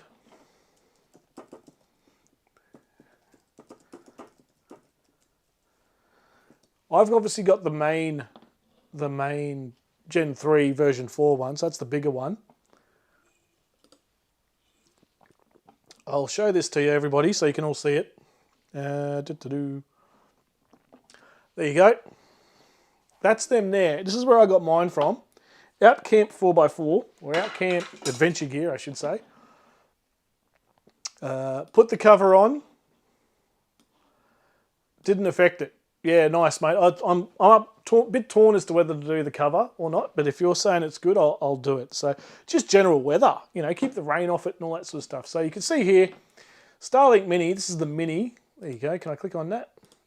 And that's sort of how it sits. There's a few different versions getting around, but this one, I quite like this one because it's got the 4 sides. I don't know whether this is the same one you used, but I like the 4 sides. So it's really locked in there. So here's a good picture. There you go. You can screw it right down to your base, or you can use the Rhino rack locks, which is what I'm going to use, obviously. Yeah, bloody good. 160 bucks. Starlink Mini flat mount. Now, don't forget, you need to turn on your... we have the Kings 200 and the Ute and van. Yeah, nice, Jamie. That's nice, mate. 2 of them. Tempted to get the Mini for home. I'll put that back up so you guys can see it. Tempted to get the Mini for home and travel safely. What? Tempted to get the Mini for home and travel safety when traveling. Just us. Oh, absolutely, absolutely. That's I think is the #1 reason everybody should get it. And the prices are like it's expensive a month with the Roam plan. It is like $200 a month. It is a lot. But again, what do you put a price on safety for? Hopefully we can make camping with mates, Landy. Will depend on Mr. I presume you're going to say Rory there. Hopefully Rory can make it too. Absolutely. If I had my time again, I've gone 2x200s, although the 300 is a true beast. The 300's a brilliant battery. That Kings one, well done to Adventure Kings on their battery kit. That seems to be rock solid. It is a true beast, both of them. But the sizes are pretty big, but you know, what do you get for that? Yeti says, Ed, should we give something away, Ed? Is that what you're hinting at there? You should jump on, mate. Click the link at the top. I haven't spoken to you in a long time, mate. It was the Outcamp $1. Yeah, there it is. Yeah, that's the one we're talking about. So, yeah, I love it. Where are we here? I've obviously got Gen 4. There's all different kinds of mounts. They got the accessories. Now, 12 volt, 12 volt accessories. I've gone for this. I went to Caravan, I think they're called Caravan Warehouse, is the name of them. This is the power supply from a company called Edup. That's the power supply. So you mount that up. That'll be mounted up on the backboard of the Ranger. It comes with a fused cable from your battery. So obviously the ring terminal's there, positive, negative. Through the fuse to your end connector there, which goes into your positive and negative here. Right? This powers your unit essentially. What happens is, I haven't opened it yet, I only got it the other day. You come Cat 5 out of that, PoE switch. There's a little PoE switch on the back there, you can see that. Come Cat 5 cable out of that into your supplied Wi-Fi router. So what this will do is this will get rid of that large router that you use on the older Gen 3 version 4s, Gen 3, Gen 2 Starlinks, if you've got them. This will replace that large router. It's over there. I won't bother getting it. You all know what it looks like. That will replace it. That becomes your router. All right? So that's what you connect to, your mobile phone, your laptop, whatever. Mount that in there with that, and then your cable from Starlink comes into that. So that's how that works. So how good is that? Oh, sorry, my bad. The PoE goes to your Starlink. My apologies. So the PoE port on the back of here goes to your Starlink, the satellite. This one here, this Cat5 goes to your router. This is acting as a power supply unit for your Starlink. So this will all be up on the backboard of the Ranger. Hopefully before I die. How is the poll going? Where are we at? Do I end poll? End poll. What do we end up with? Will I have the 12 volt install done by the time I die? No, 51%. You're probably right there, folks. You're probably right. Need a bigger knife. Yeah, that was a struggle to get that open, Jared. That's bloody crazy. I'm such a fan of the new King's batteries. Hang on. Where are we here? I'm such a fan of the new King's batteries that I replaced the van's house battery and saved over 20 kilos. Nice, mate. That's the thing. The weight saving is incredible. That's not a knife. Where is he? This is a Muley Bowie knife. Absolutely beautiful knife. It's still... I need to clean this. It's still got the blood on it from a goanna that tried to get into my swag about a year ago. Maybe it was a year and a half. I should clean that anyway. This bloody massive goanna tried to creep into my swag at what do you call it? Barra crab. Jeez. Scared the life out of me. Agree Styles doesn't use much power. I'm not a fan. Yes. I have the King's 2x200s and they run my aircon. That's a huge thing. It's being able to run aircon. That is epic, mate. That is epic. Rob Dundee. Crocodile Dundee. It is based off the Crocodile Dundee knife. I probably shouldn't have that up because we all know what happened last time a YouTuber started playing with the football on the camera. Rob, ask Phil the Maniac to help you do a joint 5-clip part series. If he wasn't bloody 300 kilometres away, I might just do that, Grant. Oh, dear. This is where the box cutter would be handy. Yeah, or maybe a circular saw. A little overcompensating. That's all I got. That's all I got here. It's funny. I've seen Rob's rack. I can confirm it's flat. Good stuff. Good stuff. Do you need a foil hat on when it's working? Yeah, that's a good question. Rory's a tough little dude. We wish him all the best. Absolutely. They work really well, the brackets. Yeah, I think they will. Like I said, obviously he's not on the Ranger yet. Well, I'll do an install video on them. But solid as, nice screws here. So basically, I don't know if you can see that in the light. Hang on, what have we got there? There you kind of see it. These screw right out. So if you do want to take it off, so say, I'm sick of my Starlink being on there, or you want to move it or whatever, they do come fully off. So at that point, you'll be able to remove this bit, move your Starlink around wherever you want it, or take it off your roof or whatever. So out camp, make them, the guys I just showed you. And this router came from, I'll just pull it up for you folks if you are interested. I think it was this. Oh, I can't remember now. That's so bad.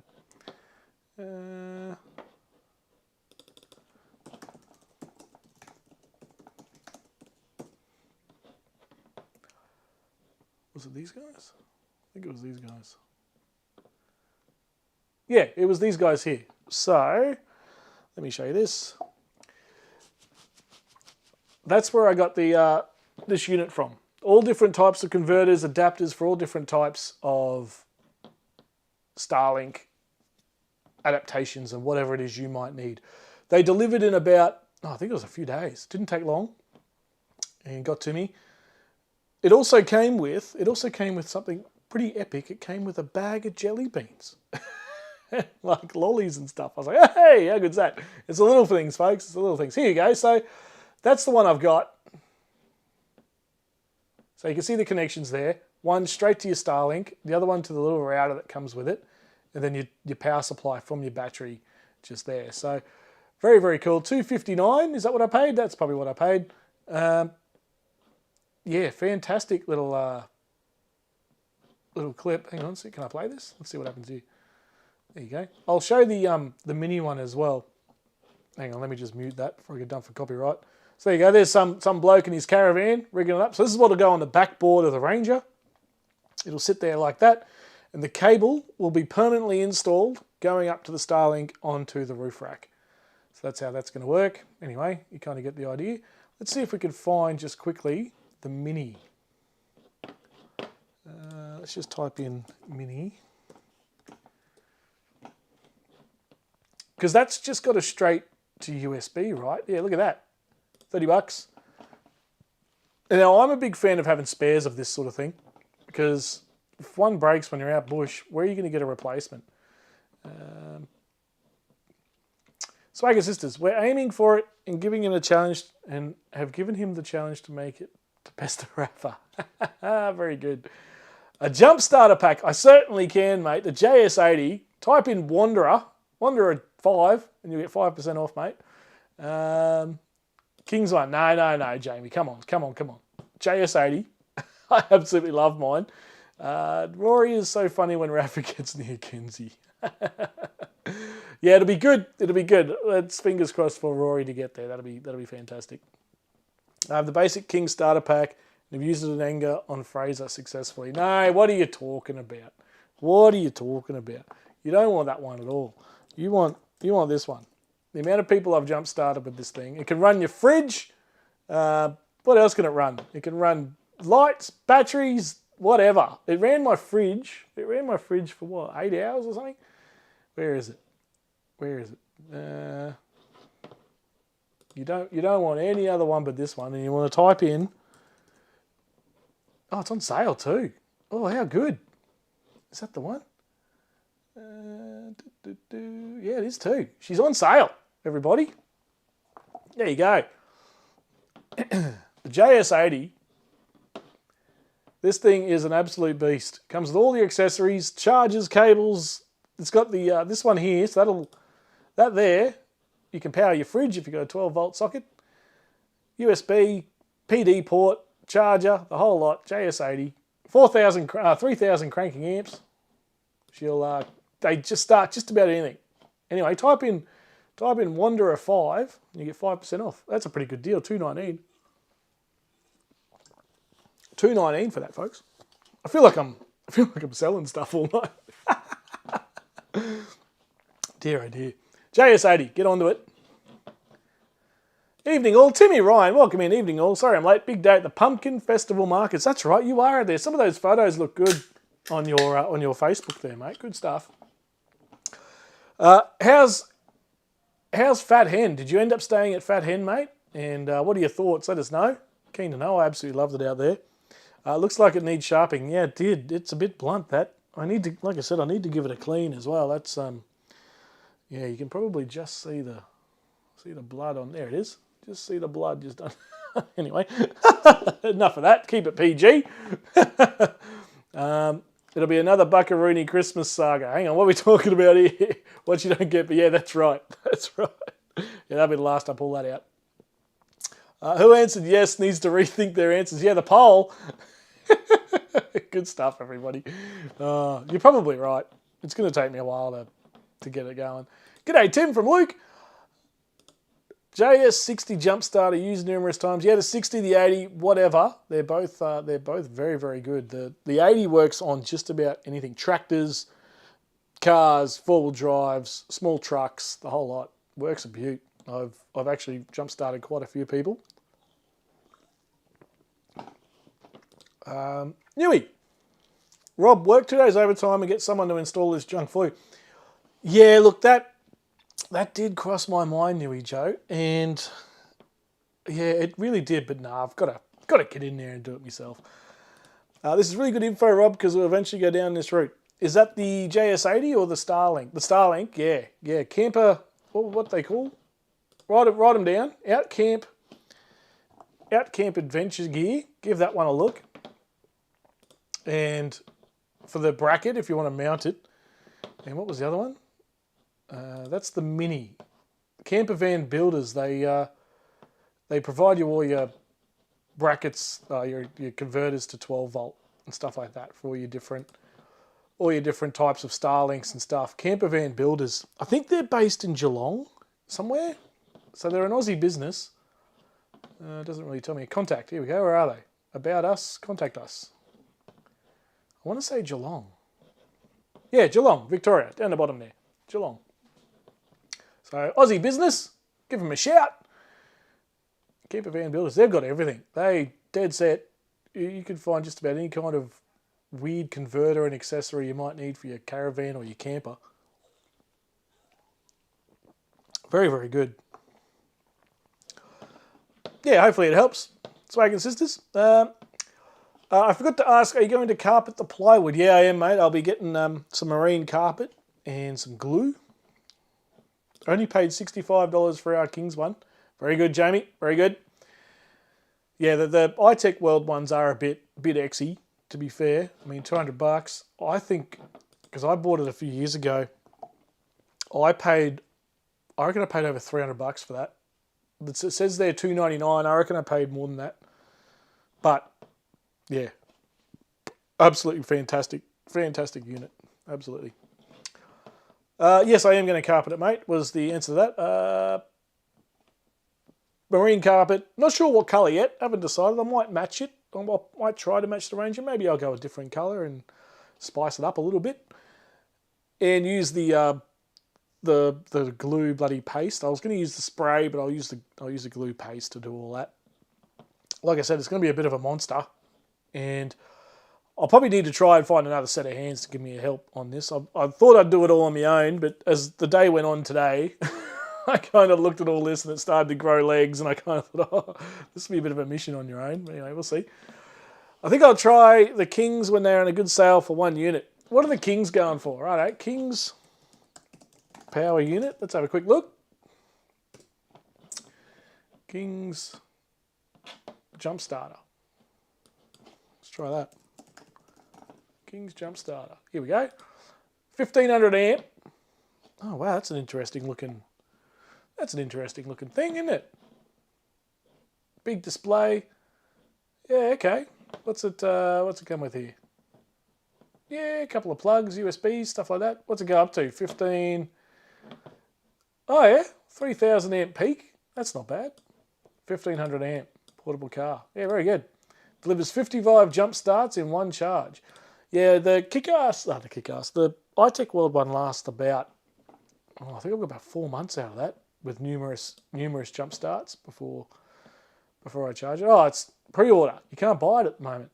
Interesting. $135. Yeah, right. Not yet, Rob. We're in the showgrounds at Gomerri. Oh, hang on. Not yet, Rob. We're in the showgrounds in Gomerri, but trying to organise a weekend at Fat Hen with friends in the near future. Yeah, get out there, Timmy. It's a beautiful spot. You and your mates won't regret it. What are some of your best and worst... Oh, here we go. What are some of your best and worst purchases as far as camping four-wheel drive gear goes? It could be one of the worst, not because it's bad, but you didn't need it or use it. There's been a few that I haven't used. Half the stuff I take in my big June box, you could say, I mean, worst purchase. I'll tell you, I've got a fix for it. The Coleman Fire Night gas stove. This guy here, it cost a fortune. It's hard to say it's a bad purchase because I know a lot of people out there have them. This guy, let me pull it up here. Where is it? I think it's, this one here. I'm pretty sure it's this one that I've got. Hard to say it's my worst purchase, mate. But I just don't use it. And now that I've gone the lithium road, I could see myself not needing this at all. It's $220 off the Wild Track website at the moment. The problem with this, and I've got a fix for it, and I'll do a little video on it to show you all how to fix it, is that there's no simmer. You turn it on and it's flat out. And you need to go to either a gas bottle here. Hang on, is the mouse showing up? Yeah, there it is. You need to go to a gas bottle thing here, or you go to those big green canisters.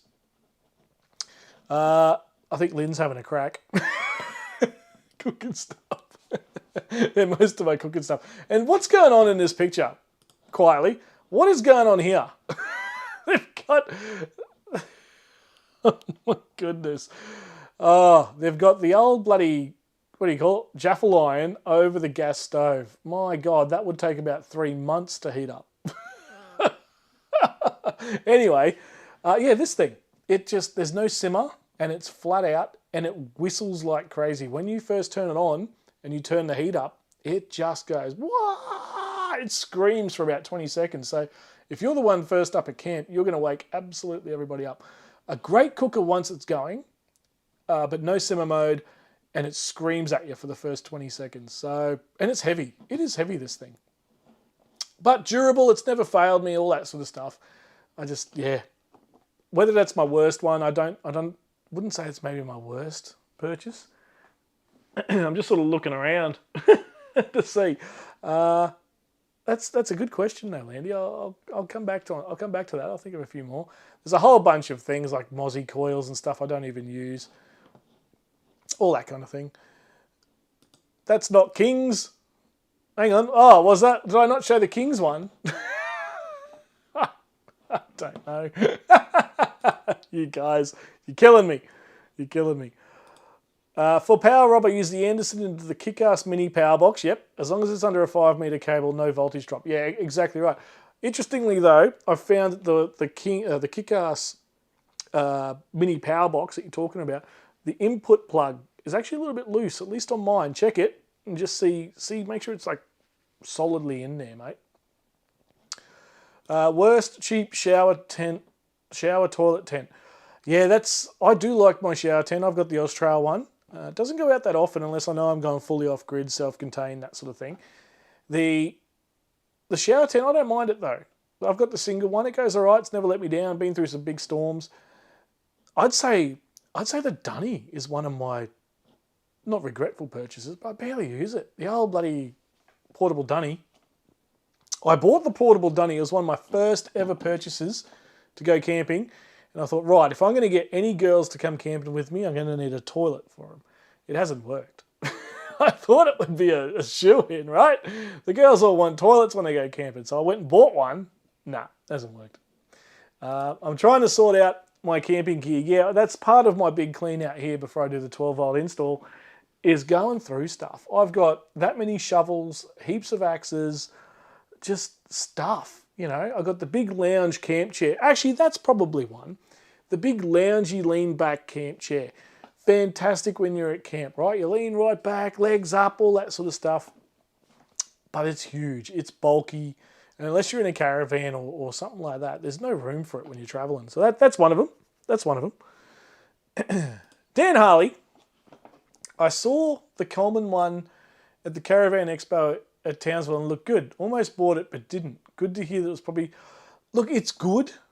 I don't want to bag it, but it squeals at you for 20 seconds, and it's a bit heavy, bulky, but it is a solid unit. It's never let me down. I can't really say anything bad about it. The worst thing, I guess, is the squealing, and it doesn't simmer. But I do have a fix for that. Stay tuned. Stay tuned. Like and subscribe, as they say. Stretcher in single swag bunker tent with it. Oh yes, for me, stretcher in single swag. But bunker. I am loving the Oz Tent Bunker Pro with the Xped mattress. I am going to recommend this right now. Everybody get on here and go buy one of these if you have a need for a mattress. So I absolutely love this thing. You can get them in singles or doubles. I've got the single, obviously. Here we go. Holy moly, they aren't going down in price. Okay. Right, this guy here. There is another version, but I can't see it listed here. 500. I did not pay $569 for mine. Let me tell you that right now. Yeah, the Xped. But any of this range, this Xped range, is brilliant. And I've also got this pump. This pump is great. 75 bucks. Geez, they're not cheap, are they? I think I did pay 75 for mine. It's only got the 3 stars there. I think it's worth more than that. I love it. It blows your mattress up in, I don't know, a minute and a half. Fully like solid blown up, not just still soft. You can actually lay on this thing. It is, I have had some great night sleeps on this thing in the bunker. Pricey, that must be a new version because that's a lot of money. That is a lot of money. Bread is slightly too big. What? What are you talking about?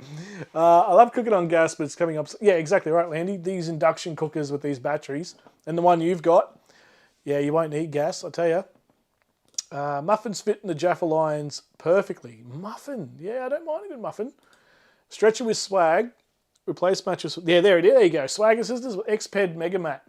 Next level comfort, we know, because we're swagging sisters. Exactly right. Yeah, they're on it, and I will back them 100%.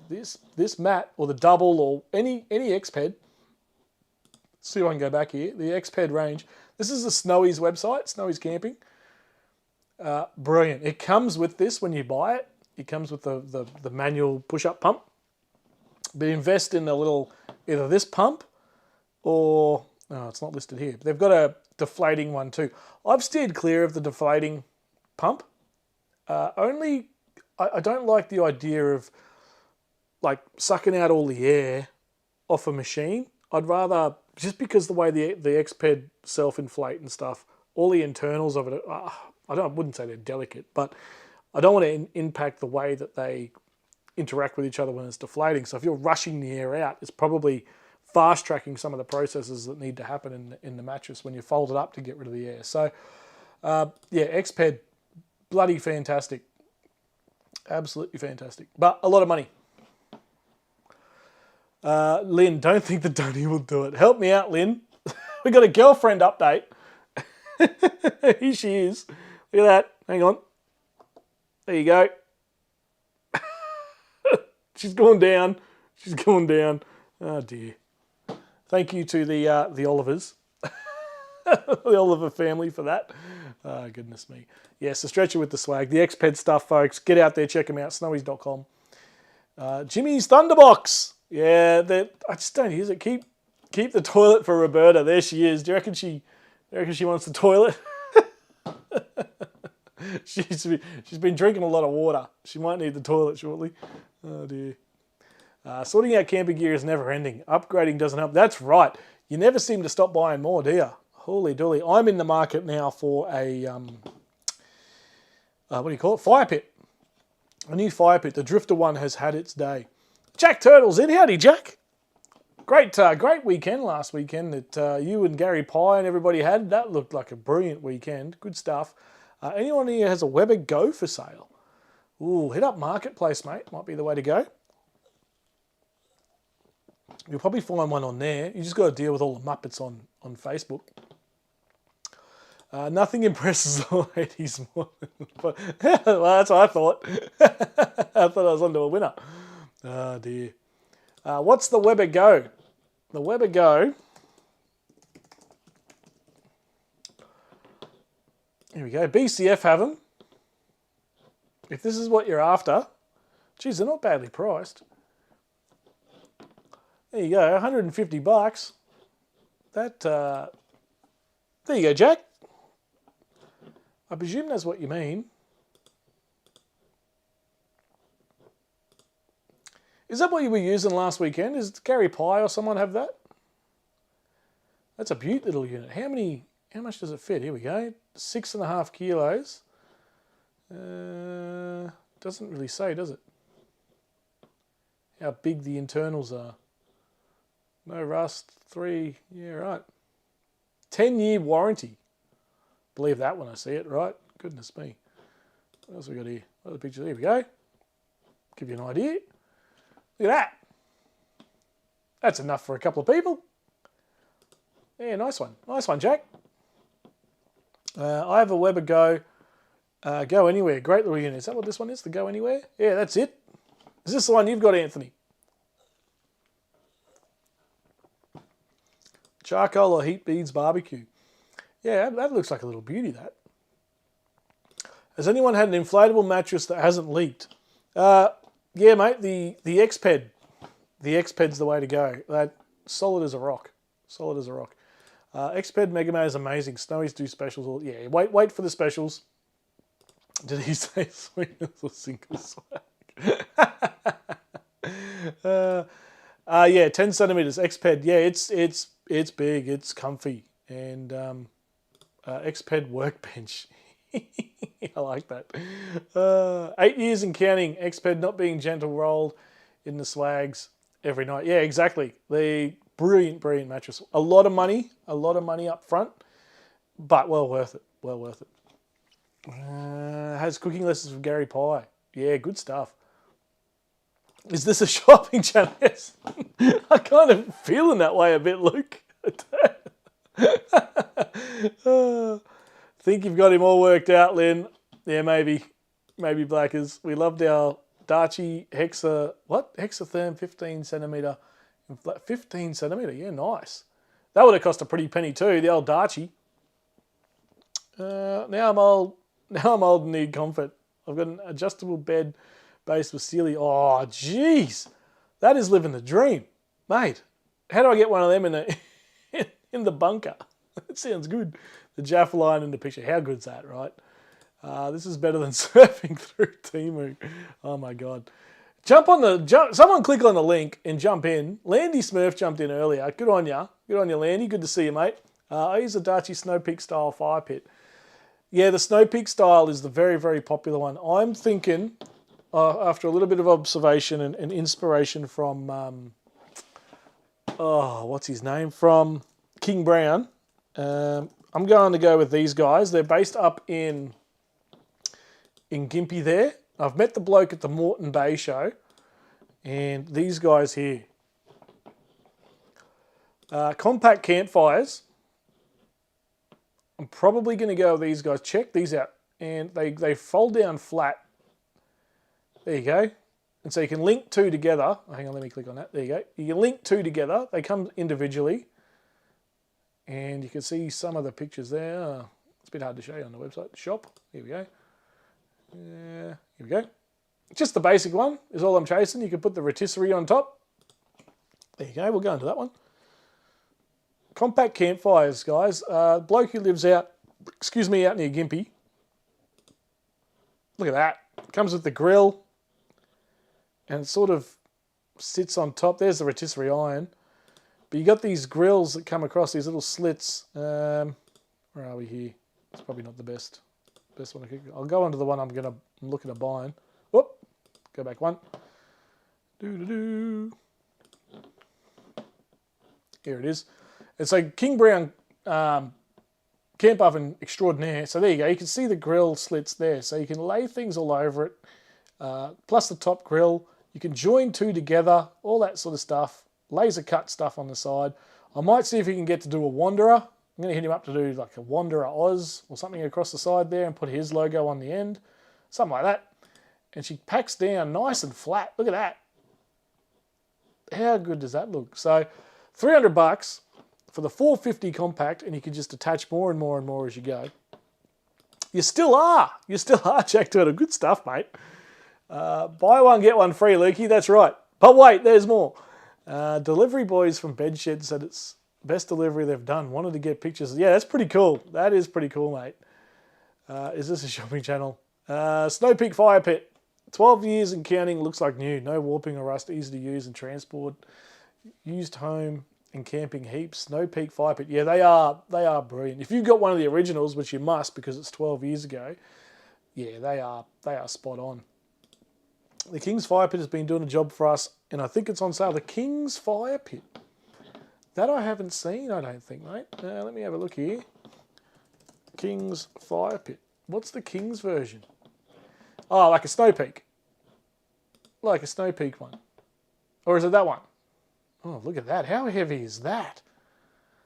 That looks heavy as. Specifications. 10 kilo. Okay. It's up there. 3 mil steel. Is that the one you're talking about, Timmy?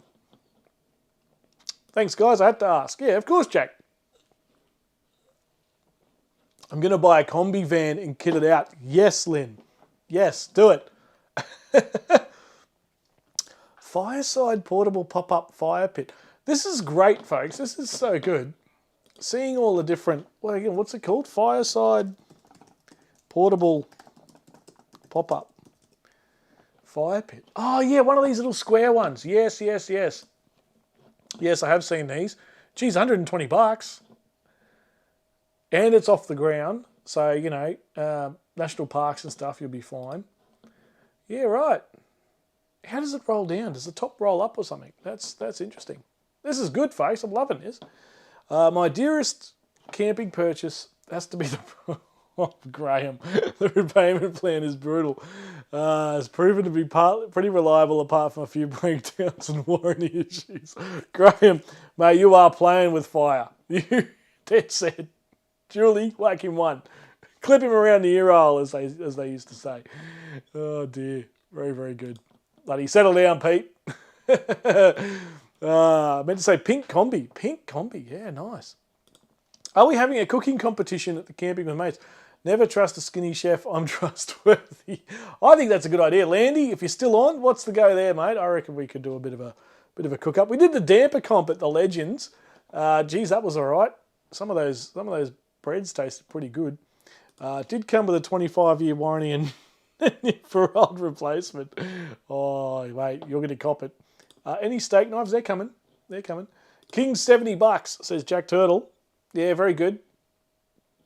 No, the one that looks like the Snow Peak. Yeah, okay, you're talking about the Snow Peak version, which is, yeah, that one there. $78. Yeah, right. How do you compete with that? As an Aussie business, how do you compete with that? And as you guys are all saying, there's nothing wrong with them and all that. So, you know, how do you compete with that? You know, I'm looking to go to Compact Campfire. Bloke up in Gympie there, $300. It's a bit of coin, but, you know, I don't know, you're helping out an Aussie business. Oof, yeah, that's hard, $78. Mind you, I mean, if you're just getting into camping or you go camping once a year, that's probably... That's the market, right? So you can buy a grill for it as well. Yeah, I've seen that there, mate. That is good, and even the Fireside one, I'm sure the grill comes with that over the top. Winterwell, yeah. The is it Winterwell? Is that the one I'm thinking of? Winterwell. The one I really want to get. Oh yes, the Winterwell. Yeah, these look brilliant. Who said that? Swag and Sisters, Winterwell. Yeah, how good's that look? That looks really nice. All the photos are the same. How much is that? $90. See, that's all right. I want to get the. I've totally forgotten what they're called. It's the steak. It's the. Yeah, that's right. Yeah, the other one there, Timmy, that we were looking at. This one here. Yeah, how do you compete with that? $78. That style of fire pit. Yeah, I think you're right, Buck. Yeah, and how do you compete with that? You compete by last. Yeah, well, that's another thing too, isn't it, Swag and Sisters? Yeah, exactly right. For seasoned campers and people who really love this, they kind of know, right? You can do a lot more with the compact fire pit. Yeah, that's right, Salty. And the way that thing is set up, I've seen it in person, and I can't remember the guy's name. I've met him at the Moreton Bay 4-wheel drive show, and top bloke. So I'll probably go with him. Lent it to me, mate, once. It's already rusted out and rooted. Yeah, piece of S. That's right. That's the other thing. And same, mate, with that arc pit we were talking about earlier. The one that goes over the wheel. If you leave that out in the rain, and if you leave it out in the rain while you're driving, isn't it just going to like rust out? Isn't that a thing? Tent World sell the Winterwell. What's the one with the? I've totally forgotten. Timmy Bates. I'm actually out of his bloody, what do you call it? The stubby cooler here. Tim Bates stubby cooler tonight. His cooking setup. He has the pole with the swinging arms. What are they called, folks? I totally bloody just disappeared out of my mind. What are they called? What are they called? I've totally forgotten. And we got the Bluetooth speaker with it, $118. That's the way to do it at King's. Tie it together in a deal, and you're laughing. That is good. How many of you out there Okay. Okay. Time for a poll. Time for a poll. This is this is a genuine question of mine. Do you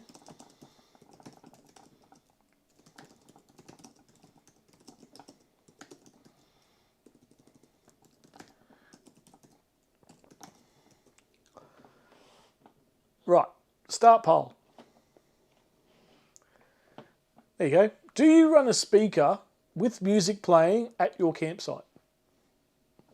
This is inspired from Tim Ryan's message there. Do you run a speaker at your campsite? The arc pit is supposed to be stainless steel. Yeah, okay, okay. I'm just curious long term, Lynn. I don't know. And like I said earlier, all the crap that falls on your tyre and yeah, I don't know. Tim's is custom made, same as the Aussie campfire kitchen. They put some photos up today or yesterday, and oh mate, if you got the rig to carry that stuff, that's where you want to be. That's where you want to be. The arc pit is 3mm stainless steel. Yeah, right. The 23 pit, 0 pit I have is flimsy as. Yeah, they brought out that fire pit range of theirs, 23-0. They had a huge amount of popularity going at one point, 23-0, and they've sort of fallen off a little bit. They do a lot of swags and dog swags and all that sort of stuff. Naztime is trying his best to team up with them, I think, and I feel like they've really gone off the boil, eh? Because of things like that, the fire pit is flimsy. I just think it's not quite there. Greggy Campbell, howdy Greg. Hillbilly cookware, that's the word. That's the one I'm looking for. The hillbilly stuff. Now, Bob Asser stole Buck's poll. I don't know, that's not true. Buck, have you found your bloody upright yet? Have you found your upright for it? This is the sort of stuff I'm chasing. The stuff that, what's his name? Tim Bates camps with. Absolutely fantastic.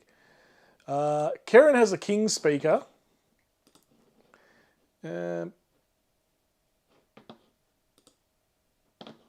we go. Kings has a King speaker from Karen. Howdy, Karen. All right, Greg, where you been? Yeah, exactly. Is Maths on? Maths reruns. We run either the Huey Boom or Biddy boxes. This is interesting. This is interesting. No, I don't. No, but if I do drink rum, oh yeah, I'm with you there, Graham. But I do sound really good. Yeah, me too. We should start a band. Occasionally, once in every 4 trips. Is that the speaker there, Swaggin' Sisters? My favourite fire pit is my Camp Cube. That Camp Cube, geez, I wish the boys still made them, that couple. Just sitting back, listening. Good stuff, Greg. Good to have you in here, mate. The Marley speaker bass. Interesting. We just have a small Sony. Yeah, look at this. It just takes up a whole compartment in the van. Only downside. Yeah, the Camp Cube, yeah, you need like a crate, don't you? Like a milk crate type thing. Where are we here? Let me just pull this up. The cook stands is what they're called. Yeah, these are brilliant. I'm a massive fan of these, and I might pick these up as well. Look at that, the hot plate stand there. I just love it. It's also a little bit of like old school camping. This reminds me of, way back in the day. Oh, you bought a new one? Yeah, right. Okay, interesting. Thought you must have been watching Farmer. Oh yeah, Farmer Wants a Wife is now on, isn't it? Yeah, that's right. You mean, what is it? The latest, greatest Aussie model wants a model wife, because none of them are actually farmers. Hillbilly Egglets. I like it. These are brilliant. Absolutely brilliant. Obviously, the one Tim Bates has got, was handmade by an old school blacksmith, but this is the same style. Absolutely great pieces of kit. And I'm so keen to get my hand on a couple of them. They're a bit expensive and they're a little bit heavy, but you know what? Stuff it. It's old school camping as far as I'm concerned. Hillbilly camping. How good. Greggy Campbell. I swear by my hillbilly gear. I had it for about 10 years now. Yeah, exactly. It lasts forever. No frills little speakers. So you guys are running speakers. This is interesting. I'll leave the poll going just a little bit longer. Salty Beach, Dylan and Sandy is... Yeah, that's them. Dylan, that's his name. Hillbilly gear is great too. The fire pit is big, but the lid is handy at the end of the night. Yeah, I totally. I really, really want to get one. I've been liking his stuff on Facebook lately and all that sort of thing, and I need to just bloody hand over the credit card. I've released 5 campfire albums, but as yet I'm unsigned. That's a shame, mate. We'll get you there. We'll get you there. I'll give you a plug. You know how to cook on the Yeah, I'll get burned the shit out of anything. I'll look good doing it, though. I'll look good doing it. The King speaker put out a good sound and gets better with every beer I have. Yeah, funny that. I've got the hillbilly gear buried in the shed somewhere. Yeah, rip it out, Jamie, and get into it again. I tell you, Chef wants a wife. Chef wants a wife. Yeah, that's right. We're all about compact but form, function, lightweight, multi-use. Yeah, your setup there, Swagger Sisters, is unreal. You guys have nailed it. Absolutely nailed it. Swagger Sisters, are you guys going to the Camping with Mates camp out? Let us know. Are you guys going along?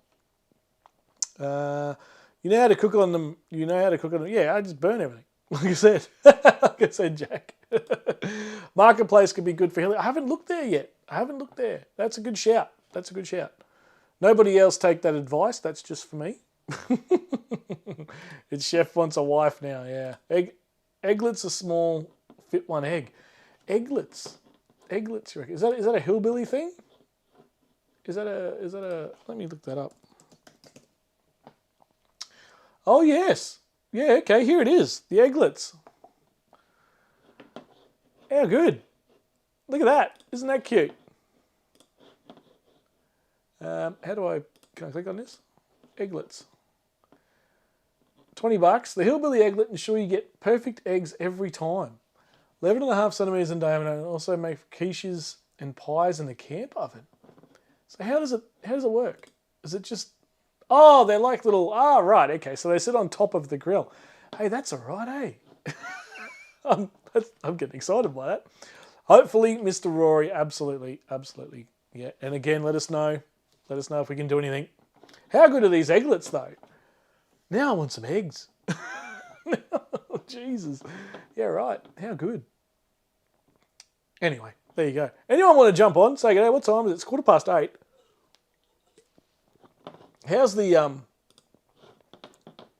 How's the thing going? The poll. How do I end the poll? There we go. Here we go. What was the result? 70% said yes. Wow. See, I'm a no speaker guy. I am not a speaker guy. That's interesting. Fire pit. Still use the modified 9 kilo gas bottle with 700ml legs on. No bending for Newey. 9 kilo with 700ml legs on. Newey Joe. Oh, right. So you flipped it upside down. Did you cut the gas bottle yourself? Because that's one of the most terrifying things in the world, I reckon. Getting a grinder or whatever to cut that gas bottle. You got to make sure it's empty. Can't wait to see what you produce. Yeah, right. I got a few recipes. We'll do some of the buckaroony cook-ups. We'll try some of them. It'll be an absolute disaster. I've now got the induction cooker and all the rest of it. So we'll give them all a red hot crack. There's a few there that the Buck's cooked up. I'm keen to see if I can poison myself. Never too old to learn, Rob. Exactly right. And I'm excited. I tell you, going away that weekend with the new battery system and not even thinking about it. Like the last thing on my mind was how much power I've got. Just changes the way you camp. It really does. Gives you so much confidence in just going away for the weekend. Your fridge is going to be good all weekend. You know, your electric cooker or whatever, you can fire that up whenever you need to. Just amazing. Just amazing. Stolzy, Rob, long-time camper, first-time caravan parker recently. Interesting. Speaker on 1 of 100 and got told to turn it down. Back to isolation for me. Yes, Stolzy. And I find that really interesting. 1 over us, I turned right down. Now, What do you think, folks? Is it okay? Okay, let's do a poll. Let's do a poll. Start a poll. Oh, helps if I type in the thing.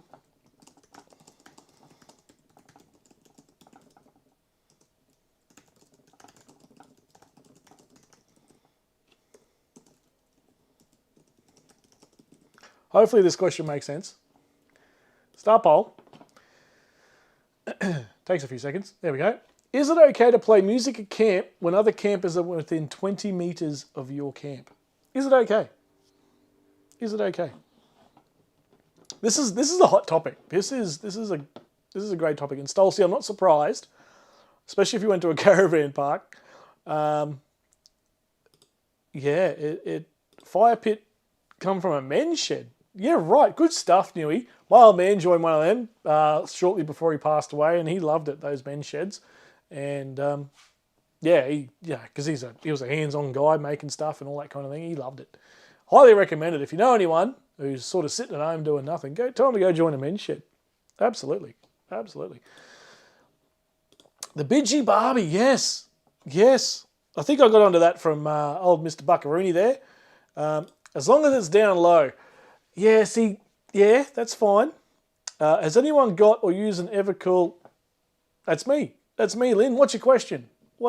Yes, I do have an Evercool. It's a fridge freezer or a fridge or just a freezer. It could be whatever. I've got the 40 litre version. 40 litre. What's your question, Lynn? I'll try and help you out. How's the thing? 60% at yes. We'll let it go for a little bit longer. I'm going to say definitely yes, depending on volume and appropriateness of music. Interesting. What's appropriate music? What's appropriate music? Yes, as long as they don't mind me playing back. I tell you what, the military tattoo is coming to Suncorp Stadium. I think they've announced a second show now. If you're into that kind of thing, my old man was, and I loved it. I absolutely loved it as a kid. So I've booked into work that night. So I can't wait to see that. The old Edinburgh military tattoo. It's the full scale tattoo, the full scale bloody bagpipe and orchestra. I can't wait. I play my music loud, mostly when camping by ourselves. Fair. If we have neighbours, it's low, or I reach for my headphones. Yeah, fair, Pete. Fair. Gonna quantify our yes answer. We play only as loud as can't be heard outside our camp. We check if we use our speaker 1 in 4. Yeah, that's right. It's hard because when you're at a campground, the sound just travels, doesn't it? It's amazing what you can hear from a long way away. Camping, I was Limp Bizkit or death metal or gangster beats with lots of swearing? Probably not. How do you know your other campers aren't into that? Are the 265 Gen 2 any good? Ooh, I don't have that one. Let me just have a quick look at that. Let me just have a quick look. 265 Gen 2. A hot tip here as well, Lynn, is the Kick-Ass range of fridges are the Evercool range of fridges. So there you go.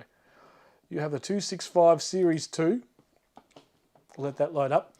At a volume level that doesn't annoy anyone, yeah. But what level is that, Blackers?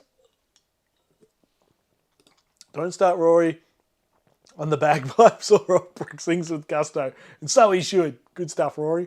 The bride wants free tickets, Rob. She's offering to help carry your gear. Fair enough. I'll see what I can do, Graham. The first one sold out quick smart. I couldn't believe it. I appreciate that other people don't appreciate Ramstein. Do hust, Buck. Jeez, I tell you, if you ever get a chance to see a Ramstein live show, do it. Don't miss it. My God, you will walk away from that just going, wow. Kevin Bloody Wilson, yeah, absolutely. Hey, Santa Claus, where's me bike? The old Nigel, remember the Nigel song, Karen? Nigel!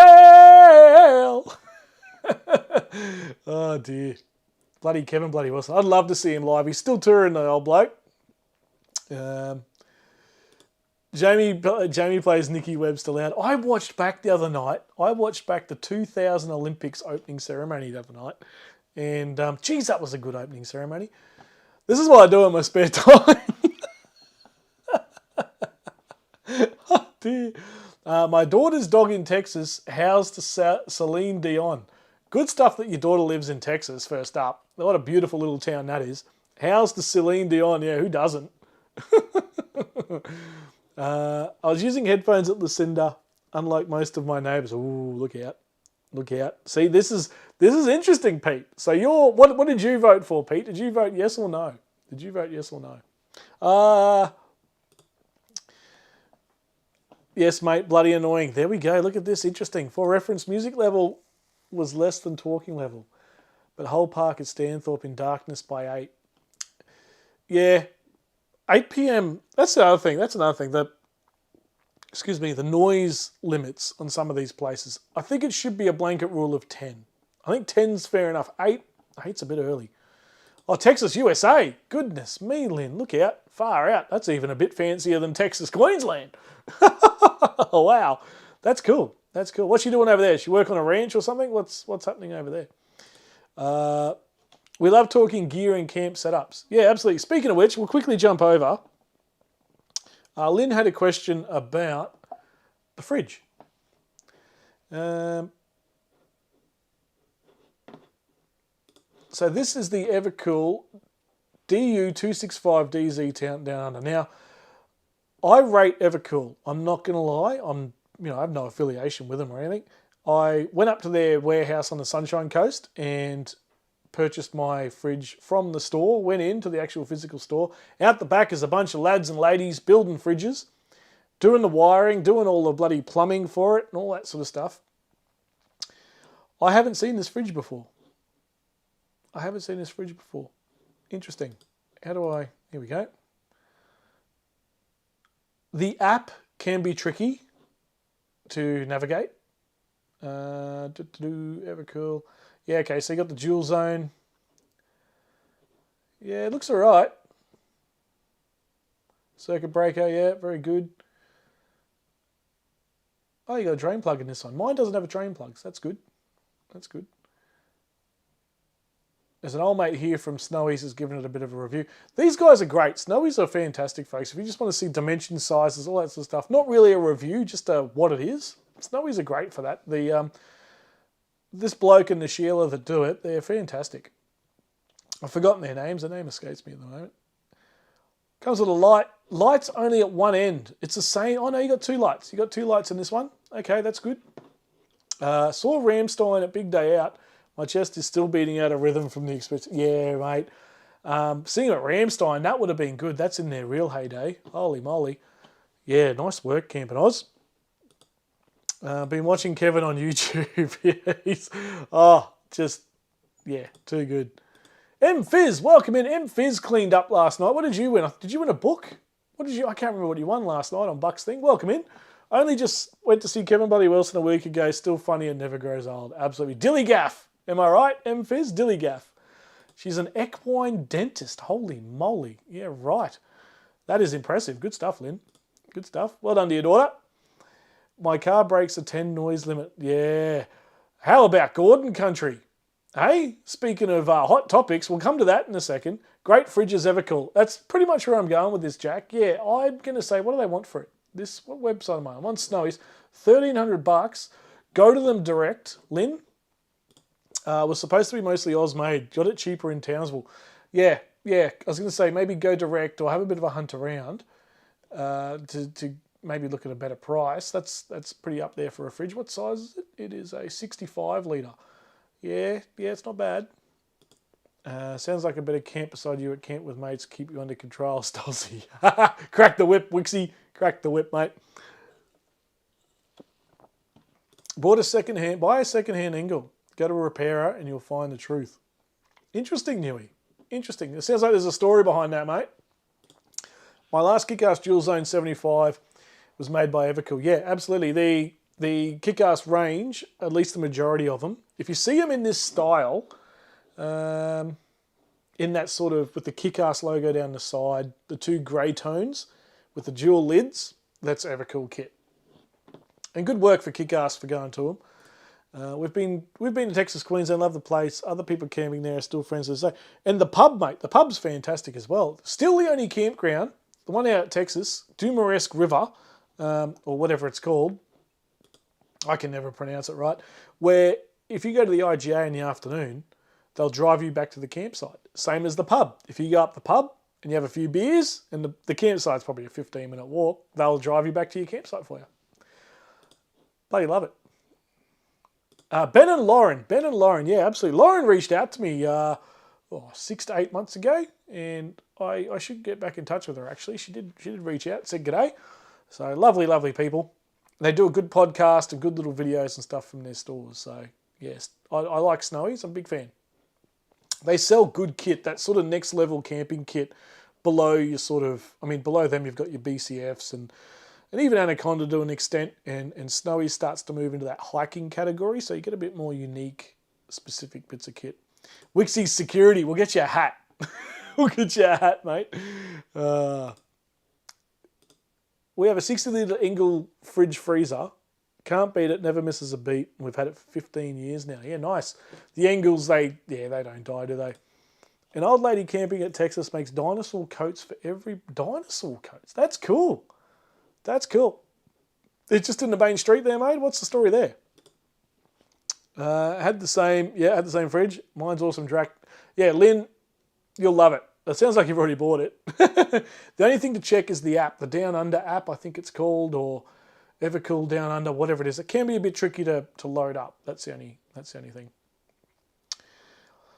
Kickass wouldn't fit. They might have had a slightly different variation there, Lynn. We've had an Engel 25 years and going strong. Yeah, absolutely. We had a trade account with Evercool at work for a while. Yeah, nice. Was getting fridges for great... Yeah, I bet.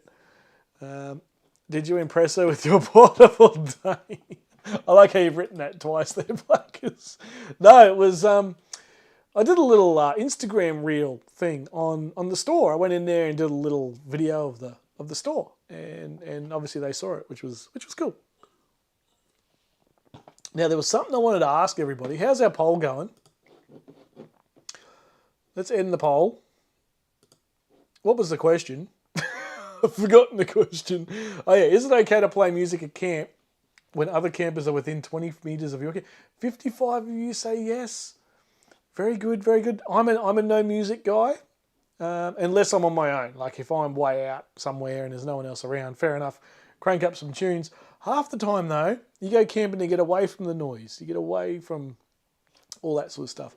I guess it's hard. If you're in a group or something like that, then, it kind of makes sense to play a bit of music. But then again, you got to think about what's the appropriate music, Only thing I will say on the new Evercool fridges is the outside temp reads pretty high due to hot air from the compressor. Yeah, fair shout. The thermometer, I find... I've got the 40 litre, well, it's a Travelmate 55 is the name of it, but it's only a 40 litre, even though it says 55. As in, it might be a 28 degree day, fridge will read 37, 38. Oh, okay, I obviously don't have that feature on my one, but where you're going here is the internals of mine. I have mine set to kick in as soon as it gets to 5 degrees, come back down to 1 or 0. I run both of mine as a fridge, not a freezer. So as soon as it hits 5 degrees internally, kick on the compressor, come back down. I find that it gets to 5 degrees pretty quickly. It comes down quickly, sits there for a little while, but then as soon as it starts to go up again, it really starts to escalate. So I find it runs quite a bit. But now with the new lithium, like I said, I ran it for 3 days, and it had a problem driving up to Fat Hen because I loaded the fridge up and then I turned it on, which was, you don't do that, right? You turn your fridge on, let it cool, and then put your shit in. I put everything in, turned the fridge on because I was in such a hurry. The fridge freaked out, right? Absolutely freaked out. Couldn't cool the ambient temperature down. So it ran for 4.5 hours straight. Did not stop. The compressor and the little motor in it did not stop for 4 hours. And I could see it on my little Kickass app for the battery, constantly running, constantly pulling 4 amps the entire drive. Freaked out a little bit, but it barely smashed the lithium battery that I've got. So when you move to lithium, none of it really matters anyway as to how often it runs and that kind of thing because the batteries are just so good now. Sorry, where was I? I can't sleep without music. I put it on every night. I used to be the same, Camper Nice. I used to be chuck a little bit of light background music on or whatever it might be and go to sleep every night. Sometimes when I'm out on my own doing solo camping, I still need to do that. Yeah, throw a little radio in the bunker and listen to whatever. So yeah, we go. You'll love it, Lynn. It's great. Are you going to get the fridge slide? Are you going to do the whole thing? What's your setup looking like, Lynn? No, our friends we meet camping at the campsite 6 or 7. So far, the recipients and their parents absolutely love it. I think you're having a conversation with someone else there. Hey, Graham, that's fine.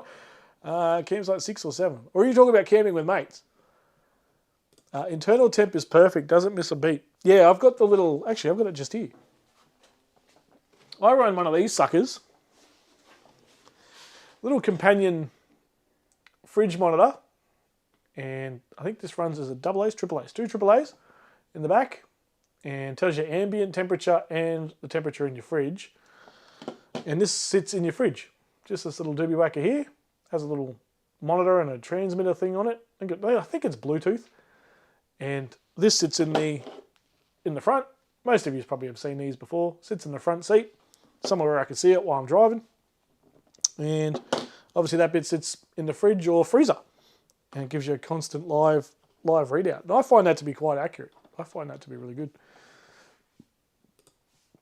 Evercool, very bad for that. You're right, Rob. Yeah, I also think, mate, that it's user error, and that was user error on mine when it was running the entire time because I'm an idiot. You're supposed to let the fridge cool down first. But yeah, going up and running quite often is a bit of a thing. That tells me the seals aren't perfect, right? So you got those little lift lids. You've only got that little bit of rubber as your seal, so naturally it's going to escape relatively quickly the cool air. Whereas the Engels and that have that real tight sort of bracket knuckle lid, and you pull the latch down, if you know what I mean. So it actually pulls the lid down. Nowadays it's all these little click-on lids. So yeah, I mean it's no doubt cool air is gonna escape quicker. I think it was Malcolm Douglas promoted Engel fridge back in the day. Malcolm Douglas, anything he promotes, I'll buy. I tell you, Malcolm Douglas, what a legend he was. No good for North Queensland. You'll be fine, Lynn. No, you'll be totally fine. You'll love it. You'll absolutely love it.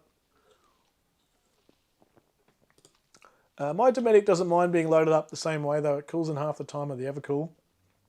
Now I only put pre-cooled items in the Evercool initially. Yeah, true. I when I do load it up like that, I try to have it pre-cooled. The Dometic doesn't mind being loaded up the same way. One to steer clear of, Lynn, and a lot of people, is Brass Monkey. Stay away from them. The big brass monkeys, at least.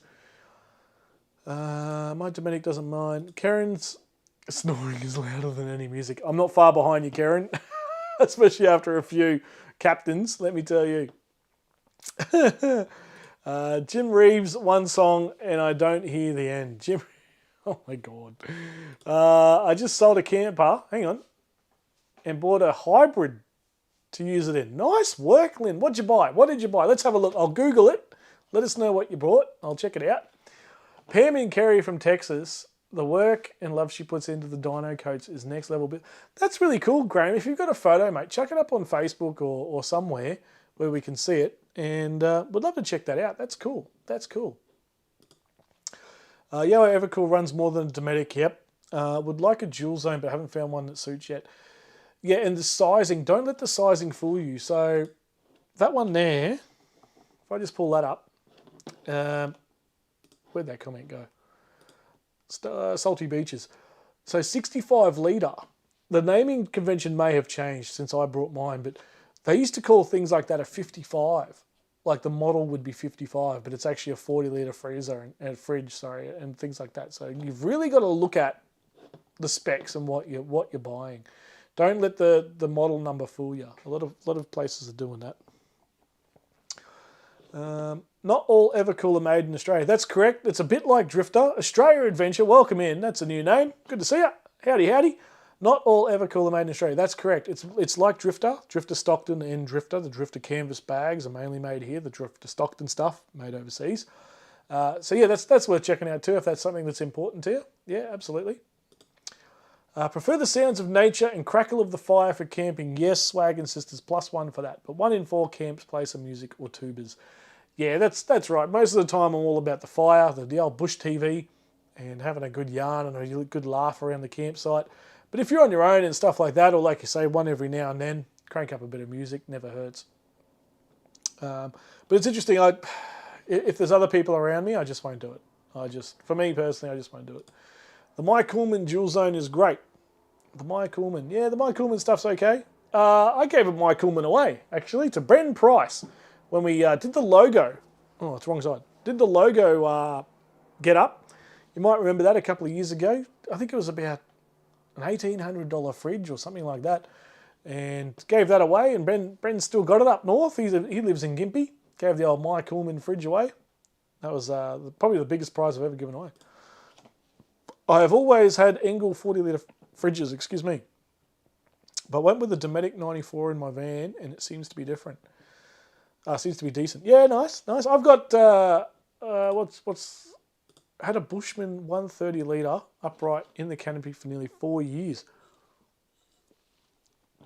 Yeah, the uprights. If I went canopy, mate, yeah, it'd be upright for me as well. But geez, those canopies cost a lot of money. Brass Monkey are shocking. Yeah, I think their small ones are okay, Jack. I think like the little 15-litre in your driver's seat, passenger seat type fridges, I think they're okay. Those 40, 50, 60-litre Brass Monkeys, though, no thank you. You can keep them. Not interested. Greggy Campbell, Drifter Stockton fridges are rebadged. They're the Chinese version. There you go. Actually, you're right. The design is almost identical, isn't it? Yeah. You're right, Greg. Thanks, Jamie. We'll check it out. Yeah, good stuff. It has one lid, but can't use it as a fridge freezer, but can use it. Oh, yeah, right. What are you planning to use it for, Lynn? Fridge or freezer? Jason, g'day, Jason. Trailblazer made on the Sunshine Coast won't find better. Trailblazer. Okay. Trailblazer. Let's have a quick look. I can't find... What am I looking for here? Trailblazer.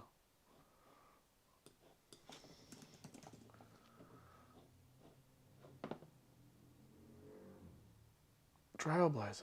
Nothing's come up. Interesting. Give me more there. Jason. Pam had a table in front of her campsite with a sewing machine making anything you wanted and bags out of old chook food. That's cool. The bride had her make a bag for everything and then seen the goats. Oh, that's good though. That's brilliant. What a great little get up. That is so good. You just don't see that in towns anymore, do you? Running an Aldi 70-litre two-lid fridge freezer at the moment in the back of the truck. So far, so good since Goodbara. Aldi, mate. What a score. 70-litre. Good stuff, mate. And again, it's how you treat them. What size for Starry Nights? We've got a King's 110 upright in the ute and love it. So you've gone the King's version. We've got the Bushman as well. Are they all the same manufacturer? Are they all the same? You know? Never used to play music in New Zealand. I would drift off to sleep listening to... Hang on, what? Listening to Ruru Cling for a Mate. I don't know what that means. I don't know. You have to explain that one. Plastic in a frog freezer. Plastic clips in a fridge freezer? What does that do? Nice. Full day, you won't look back. Just use our speaker for background music. Don't want to interrupt you. Yeah, exactly right, Tim. And I don't mind it. Like I said, I don't mind it. It's just when you're out with others or around others, I don't know. It's when you start cranking it up. That's when I really get the shits. Both. Okay. Only one lid. How do you use it as both with only one lid? That's interesting. Another vote against the bigger Brass Monkey fridges from Camp and Oz. My mate bought one from RTM. Yep. Didn't even make from the sunny coast Didn't even make it home, I think is what you're trying to say there, from the sunny coast, and it crapped itself 6 to 7 weeks old. Yeah. Yeah, not surprised. I had a mate, same thing. I think he bought one of the big brass monkeys, and we went over to Stratty, and yeah, it just shit itself. Shit itself. Trailblazer. What's Trailblazer? North Coast Refrigeration Company. Ah, here we go. Okay. North Coast Refrigeration Company. Let's have a quick look. Why not? Plug a local business. Oh, wow. Look at these things. Yeah, okay. Geez, these are serious. Holy moly. Let's go down to... Where are we going to go here? Let's go this one. This looks... Can I click on this? Can I... Yeah, there we go. Crikey, look at that. That's a bit flash. Have they got an internal shot? No, they don't. How do I... I can't go back. How do I go back? Oh, yeah. Wow. That is a serious bit of kit. What do we think of this? Holy moly. That is full on. What are the prices like? Here we go. $2,000 for a 30 litre. Checker plate metal finish. 125mm insulation. Far out. Free bonus feature, an upgraded lid. That's some serious bit of kit. Look at that. I wish I could make that one there bigger. Can't click on them. Oh yeah, here we go, this one. Wow. You wouldn't even know that was a fridge walking past it. You'd think it was just a tradie's bloody toolbox. That is full on. All right, so the prices again. Look, they're not horrible. 18, 17. That's intense, isn't it? What do you reckon, guys? What do you think of them? North Coast Refrigeration Company. I've never seen them before. My brass monkey fridge is still sitting in a shed somewhere. Not because it has problems, purely because the bride's broken and has trouble moving it around. Still sitting in a shed somewhere. Yeah, look, I wouldn't be relying on them. They have their place. Jack Turtle, I have 45 and 10 litre, I think you're trying to say there. Brass monkey, 2 years now, never had an issue with them. 45 and a 50. Good stuff, Pete. You've been lucky then, because you're one of a few. You can remember sausages floating around. Exactly right, Stolzy. Yeah, you're one of the lucky ones, I think, Pete. Absolutely. But also, as long as you've treated it well. The June 65, yeah, man. They I don't mind the June kits. They've come a long way. They're quite reliable now. Ruru is a Moorpork owl and calls at night. I didn't get to see one of them over there. Yeah, right. Interesting. 2 compartments. Yeah, okay. Fair enough, Lynn. You'll be right, I reckon, Lynn. And they've got a great warranty system on them, so you'll be fine. My biggest problem with Brass Monkey is cheap and I bought too big. Yes. Yeah. Cohen is a town. I read that and I thought, no, that can't be what he means. Good stuff. I purchased a 75 litre June from Anaconda. Seems okay, Dual Zone. That's a good buy. Well done. Yeah, good stuff. Stay away from the Austrail fridges. Don't go near them. Pete McMurtry, mate, and myself both bought one at the same time and both kicked the bucket after 14 days. Yeah, you've been lucky, Pete. A bloke at Bucks Harvey Bay event, Matt Laxo. Yeah, Matty Laxo. Test all gear that comes into the country for our compliance. He knows what's good. Matty Laxo, I haven't heard that name since Bucks Camp Up. Does anyone know what's going on with Matty Laxo? I remember that name and hearing all about him. And yeah, old Matty Laxo. Where is he? Where's he gone? If I was going to go a fridge would be an upright. I'm sick of chest. So yeah, me too, Landy. I kind of agree. You lift up the lid. When you move one thing and 5 things fall down, and it's just a pain in the butt. Yeah, with you there, Landy. I liked them, but couldn't fit it in. Yeah, fair. Did strike it. Yeah, I reckon so, Pete. I reckon so. Absolutely. Trailblazers are made for utes in weather. Unreal fridge. They look stunning, mate. And you're right. They could take a hammering. Can I click on this one? No, I can't. Check out this 50 litre. I'll just show you this one. Look at this. I wish I could zoom in on it. I can't click on it. Oh, can I? Yes, I can. Hey, there you go. Look at that. That's a fridge and a half. Wow. I might give these guys a bit more of a look. This is interesting. Absolutely interesting. I love it. Mate of mine has, there you go, Jack. Mate of mine has 2 Trailblazer fridges. 25 years plus. Wow. Wow. 2-in-1 model. The prices are up there. Can't deny that. But if you're getting, how long has he had them? 25 years. Yeah. Oh, here you go. Here's a picture of it in the ute, in the back of someone's ute. What do you think of these? I'm blown away. That's huge, but that is a huge amount of space to be taken up into your ute. Goodness me. Goodness me. That's a 46 litre. 46 litre. Remember, I've only got up into the tonneau to work with. The Olivers are in. I've missed it. Hello, everyone. There you are. Yep. Rhonda Berta says hello. Good stuff. Welcome in, Olivers. Oh my goodness, it's 10 to 9. We'll go to 9 o'clock. I have a 15 litre brass monkey still. Yeah, the smaller brass monkey Stolzy, I rate them. I've got the 15 litre Kings, 15 litre fridge. That's great. I love it.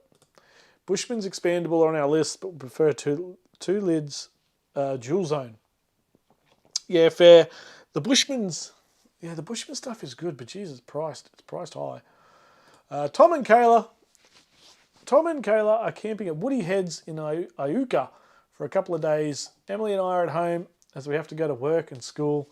Some get to have all the fun. That's right. That's exactly right. Good stuff. Good to see them out. Tom and Kayla, Woody Heads. And it's pretty good weather for them this weekend. My goodness, that is good stuff. Well done. I hope they're having a good time. Tell them we all said g'day. I've got my dad's Engel fridge that he bought back in the 70th. Never been serviced. Wow. That's impressive. I like it. Wait on that. Oh, I've just closed it. Sorry, Jack. Graham, sorry. You'll have to look it up.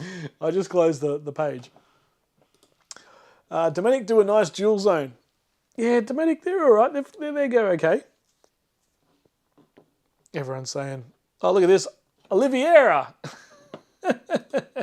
Nice correction there, Swag and Sisters. Well done. Well, there you go. If anyone wants to jump in for a quick chat, you're more than welcome. Hit the link at the top and it'll guide you in. And we'll get you in to have a quick yarn. No trivia planned tonight. Do we want to do a giveaway? Do we want to give something away? Maybe some stickers or something? Some stickers? Stickers? What do you reckon? We want some stickers. And I can do a kick-ass hat. Look at that. Kick-ass hat. Why not?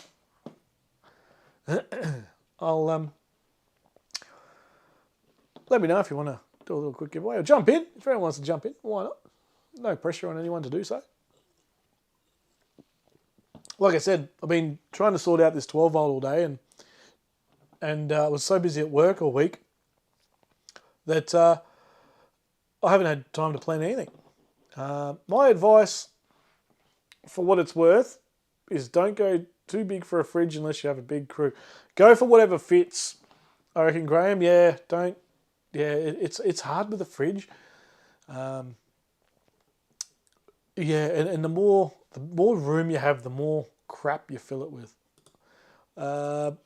Give away the pack I won last week. All right, okay, let's do that. Rob approved. That'll be good. Stubby Cooler giveaway. There was one in my car that I can give away. Great to hear from you all. Yeah, you too, Olivers. And I'll have to send you a message over the next couple of days. I've got some time off coming up. Life's hard at the top, Rob. It is. It's bloody flat out. All right, Jamie, we'll give away the pack. Hang on. You were That's going to be this, I think.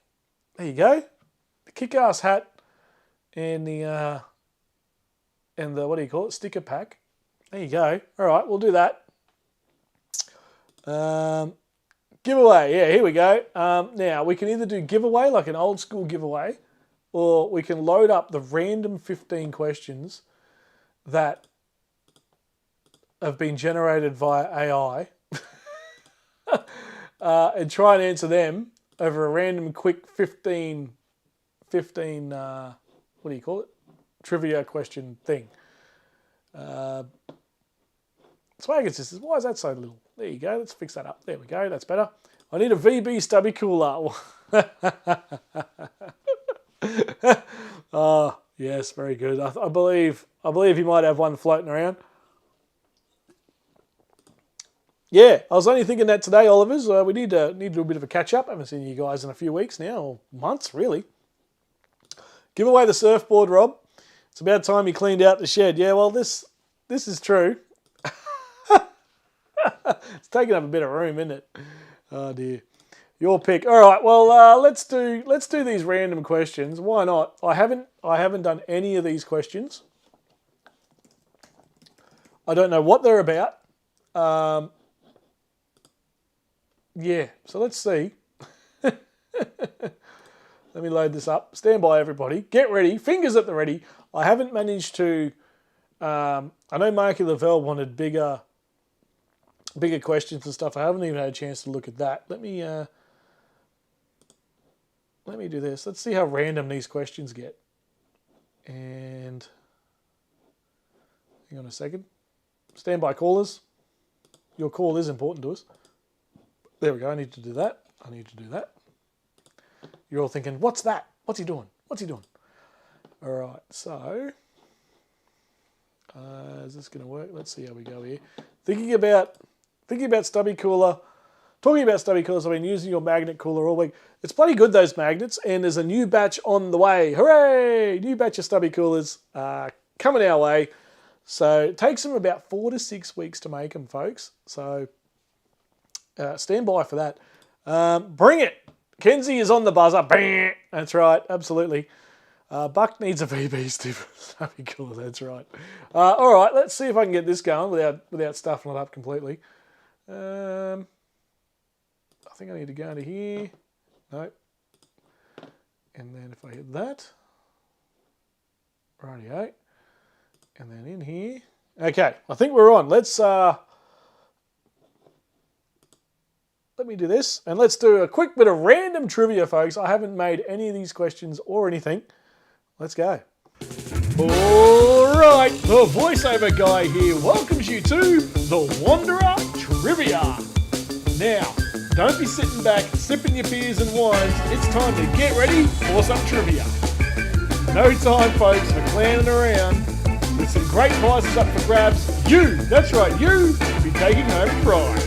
So get those fingers at the ready, because here we go. Now here's your host, live from Wanderer HQ, Rob the Wanderer.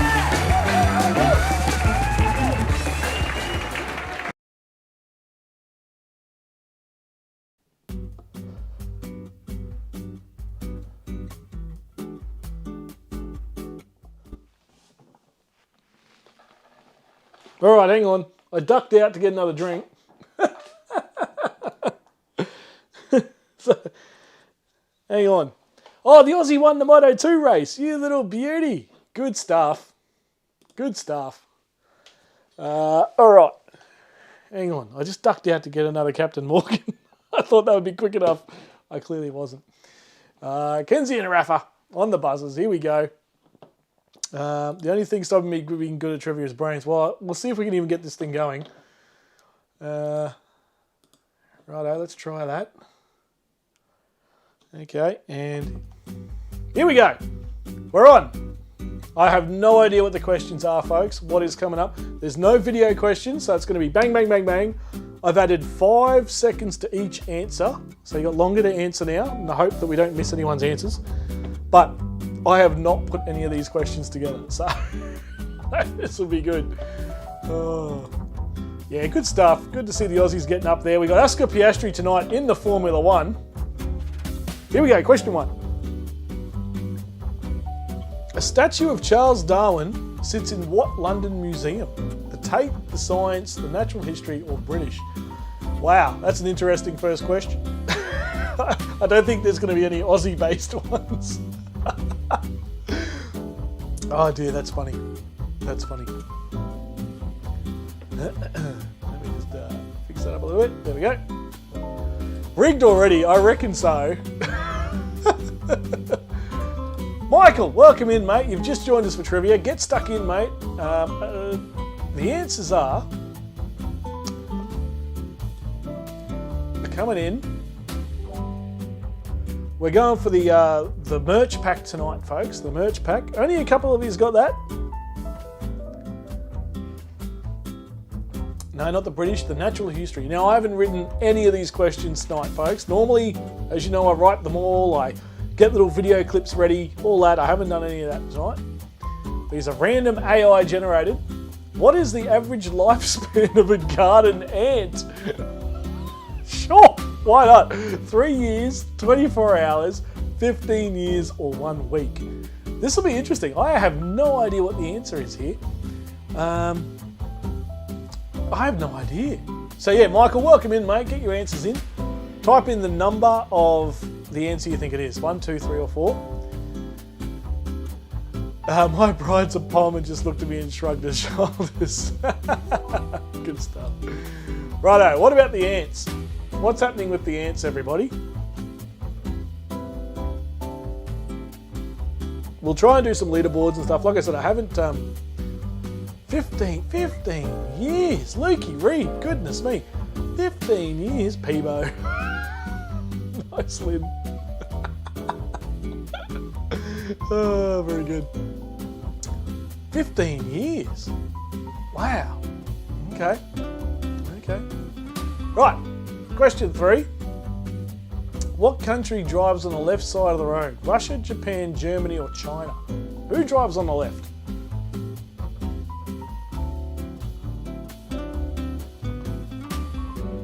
Again, none of these questions have come from me. This is just random AI, if you want to call it that. We're going for a merch pack tonight, folks.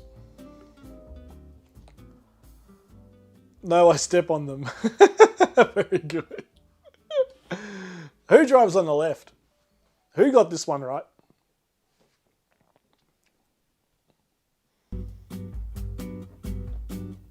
Japan. Jack got that one right. Well done, Jack Turtle. Well done. Everybody went for Germany. No, it is Japan. It is Japan. Whether these answers are correct or not, I am not liable for.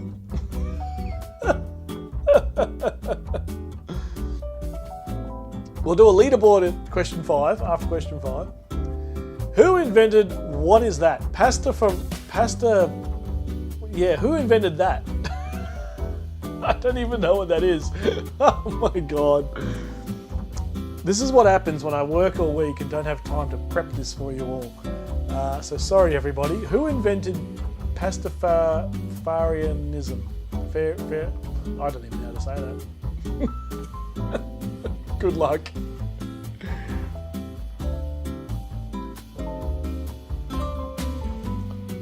Pastafarianism. Who invented it? We're going for a merch pack tonight, folks. Pete McMurtry got it right. Well done, Pete. As everyone went for Zach Zoldi. I don't even know who that is. I don't even know what the word is. Oh my goodness. This is where AI is leading us.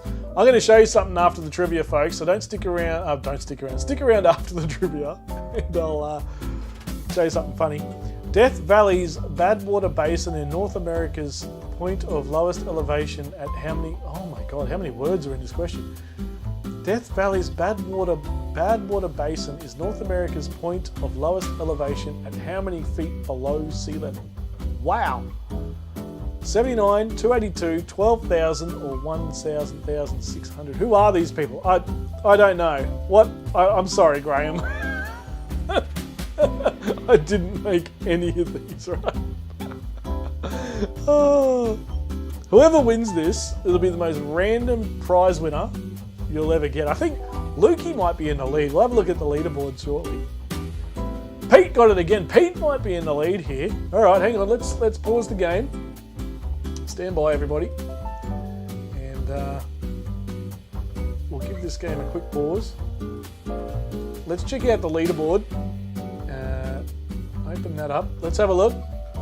We've only got, I don't know what's going on here. I don't think this is working properly. Unless, oh no, I see why, because most of you aren't getting the questions right. Here we go. That's the current leaderboard. You guys need to start getting some questions right.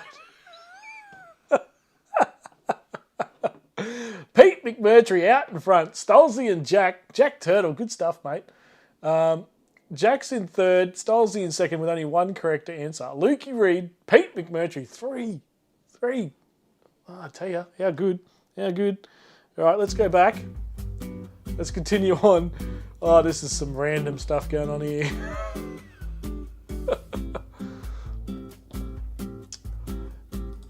Are you on Starlink, Swagging Sisters? Are you on Starlink? What is the defining characteristics of someone who is described as a hirsute? Okay, we're never doing it this way again. I will make sure I have the questions sorted out. Oh my god. The questions are iffy, alright? My god. Stolzy's warming up. Pete's seen the cheat sheet, I reckon. I don't even know what this bloody thing is.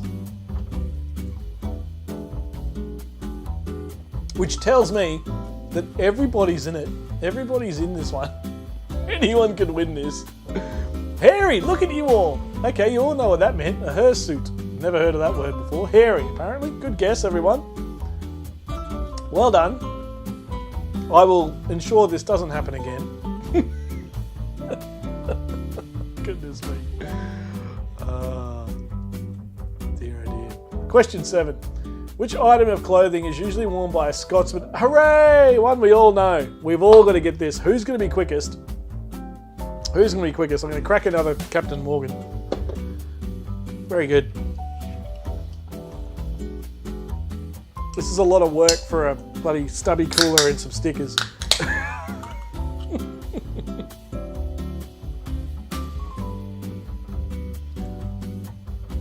Which item of clothing is usually worn by a Scotsman at a wedding? Come on, we've all got to get this. The old kilt.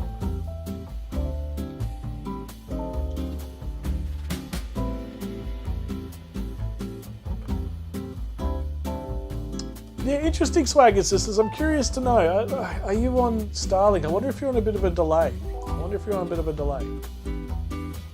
Did your answer get in? I can't see. Well, we'll know if you appear in the leaderboard. So, interesting, Swagger Sisters. I'm trying to make it so everybody gets their answers in. The answer was kilt. Well done, everyone. Oh, when was Nintendo founded? I don't even know this. September 23rd. What, do they really need dates? Do they really need to put the date in?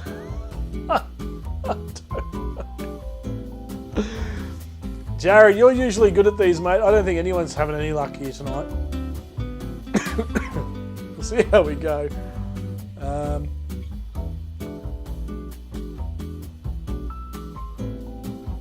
Yeah, this is tough. When was Nintendo founded? I have no idea. I'm gonna guess 91. No, 1891. What? 1800s? What? 1889? Lukey Reed? Goodness me, mate. 1800s for Nintendo? Wow. They barely had electricity back then. I'm confused. I don't know about the legitimacy of some of these questions. Signing off and back on. Yeah, I wonder if a refresh or something, Swag and Sisters. Yeah. I think I've also noticed it hasn't updated the time. I wanted to put an extra 5 seconds on the time, and I don't think that's happened, I'll dig through it this week. I've got a bit of time to sort it out. We'll get it right for next week. Next week, we'll be doing it from the road, folks. We'll be on the road somewhere between here and Canberra. That'll be interesting. What's the question? What alcoholic drink is mainly made from juniper berries? Juniper, isn't it? Is it gin? Gin. Yeah, I think it's gin. Rigged. Yeah, I agree. Yeah, well done, everybody. Everybody got that one right. Swag and Sisters, hey, you got one. Woo! There we go. Righto. One more and then we'll do a quick leaderboard before the last 5, before we decide a winner for our merch pack. Bob and Mike Bryan were well-known brothers in which sport? I have no idea. Tennis, football, basketball, or baseball? I don't know. This is clearly American. Clearly American. So okay. So since it's American, that might give you an idea. I reckon you could eliminate 2 of them. If Bob and Mike Bryan are American, there's 2 there you can knock out. Yay! Good stuff, Swag and Sisters. Bob and Mike Bryan sports. I think that's a good tip. I think just before we do this next week, refresh your browser thing, Swag and Sisters, to make sure you're up and current. Tennis. I did not think it was tennis. I thought it was baseball. I'm with you, Swag and Sisters, and the Olivers. I thought that was baseball. Oh, we need to do a leaderboard check. Stand by. Let's have a quick look. We'll pause that. Let's check the leaderboard.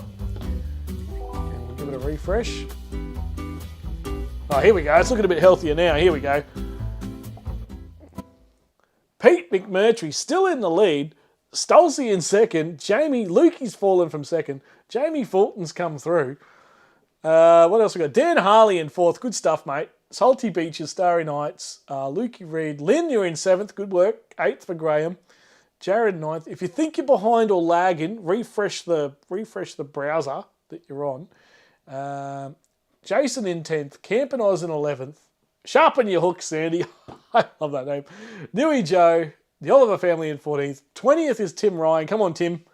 Lift your game, mate. Christy's in 19th. Welcome in, Christy. Swag and Sisters, Paul Newcomb. Newey Joe there in 13th. Good stuff. All right, we've got 5 to go. 5 to go. We'll have a quick pause for anyone who might be refreshing their browser. That's fair enough. Nintendo's first product was playing cards. There you go. I didn't know that.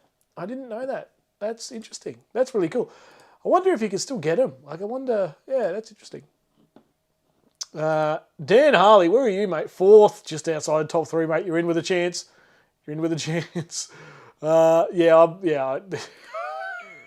Right. Rig says Jared. Jared, have you got one right yet? Oh, no, you're in 9th. You're going all right, mate. You're going all right. Haven't got over the kilt one. Rory is not impressed. Yeah, that's a bit sad.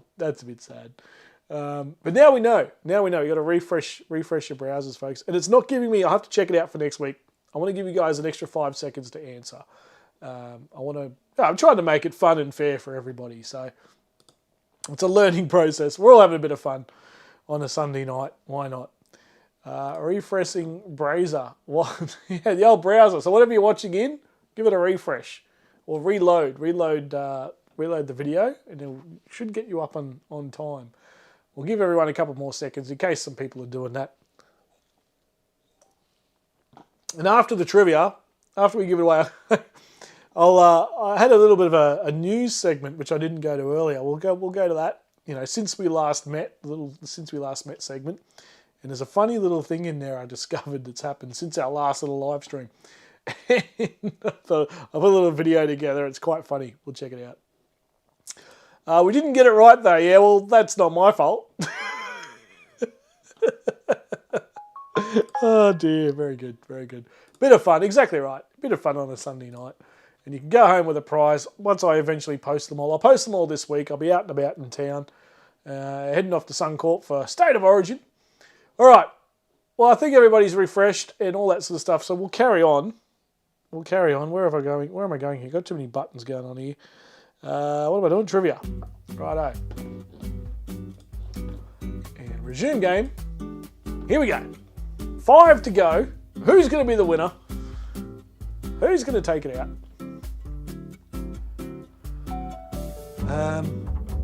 What character was once considered to be the 27th letter of the alphabet? What character? Tilde, Pilcrow, Interrobang, or ampersand? Okay, I kind of get it. I kind of get the question. What happened to the pick segment? Still putting it together, Lynn. I'm putting together a little like intro video and stuff. It's coming. It's coming, Lynn.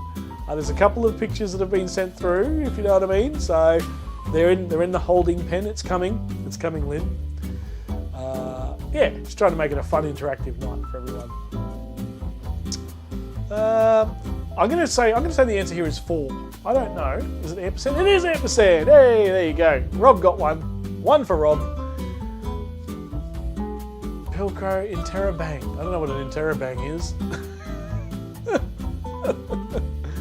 Well done, everybody. Well done. Dan Harley, Newey Joe, Pete McMurtry. Pete might take this out. Who's going to nab Pete right at the end? Which of the following buildings is an example of a structure built primarily built in the Art Deco architectural style? Oh, jeez. I have no idea of any of these buildings. 1 Detroit Centre, Taipei 101, West End Struss, or Niagara Mohawk Building. I think... This is ridiculous. I'm never getting AI to make these questions again. I apologise for not having my shit together and having this ready. How'd you all go? Because bugger me, I have no idea. Who's going to knock Pete McMurtry off his shelf, off his perch? Newey Joe. Well done, Newey Joe. Clearly a man of architecture, Newey Joe. Well done, mate. The rest of yous, catch up. How many have we got left? Question 13. Only a couple to go here. Innisfail is known as an Art Deco town. Some of its people might be known as Art Deco.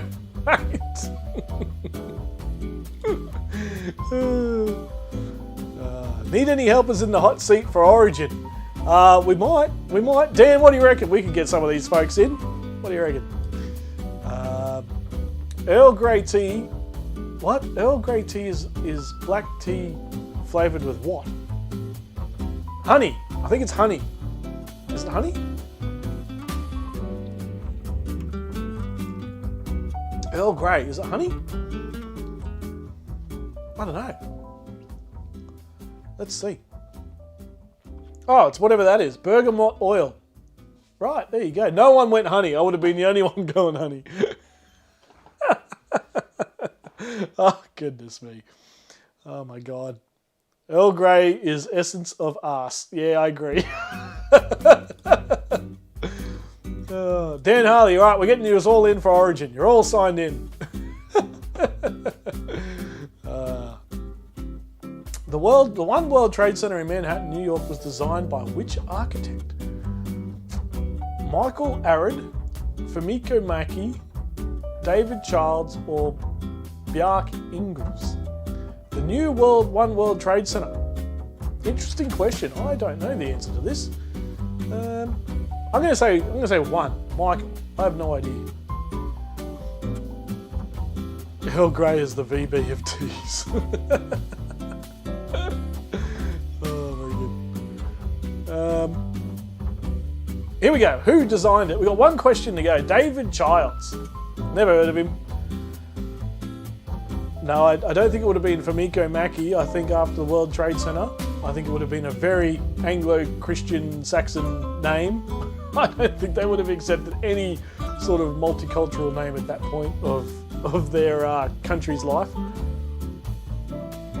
Which slogan did the fast food company McDonald's use before their... I'm loving it. Oh, here we go. Why pay more? Why pay more? We love to see you smile. Making people happy through food, or have it your way. What was it? What's this? If I go care into it. I accept zero responsibility. And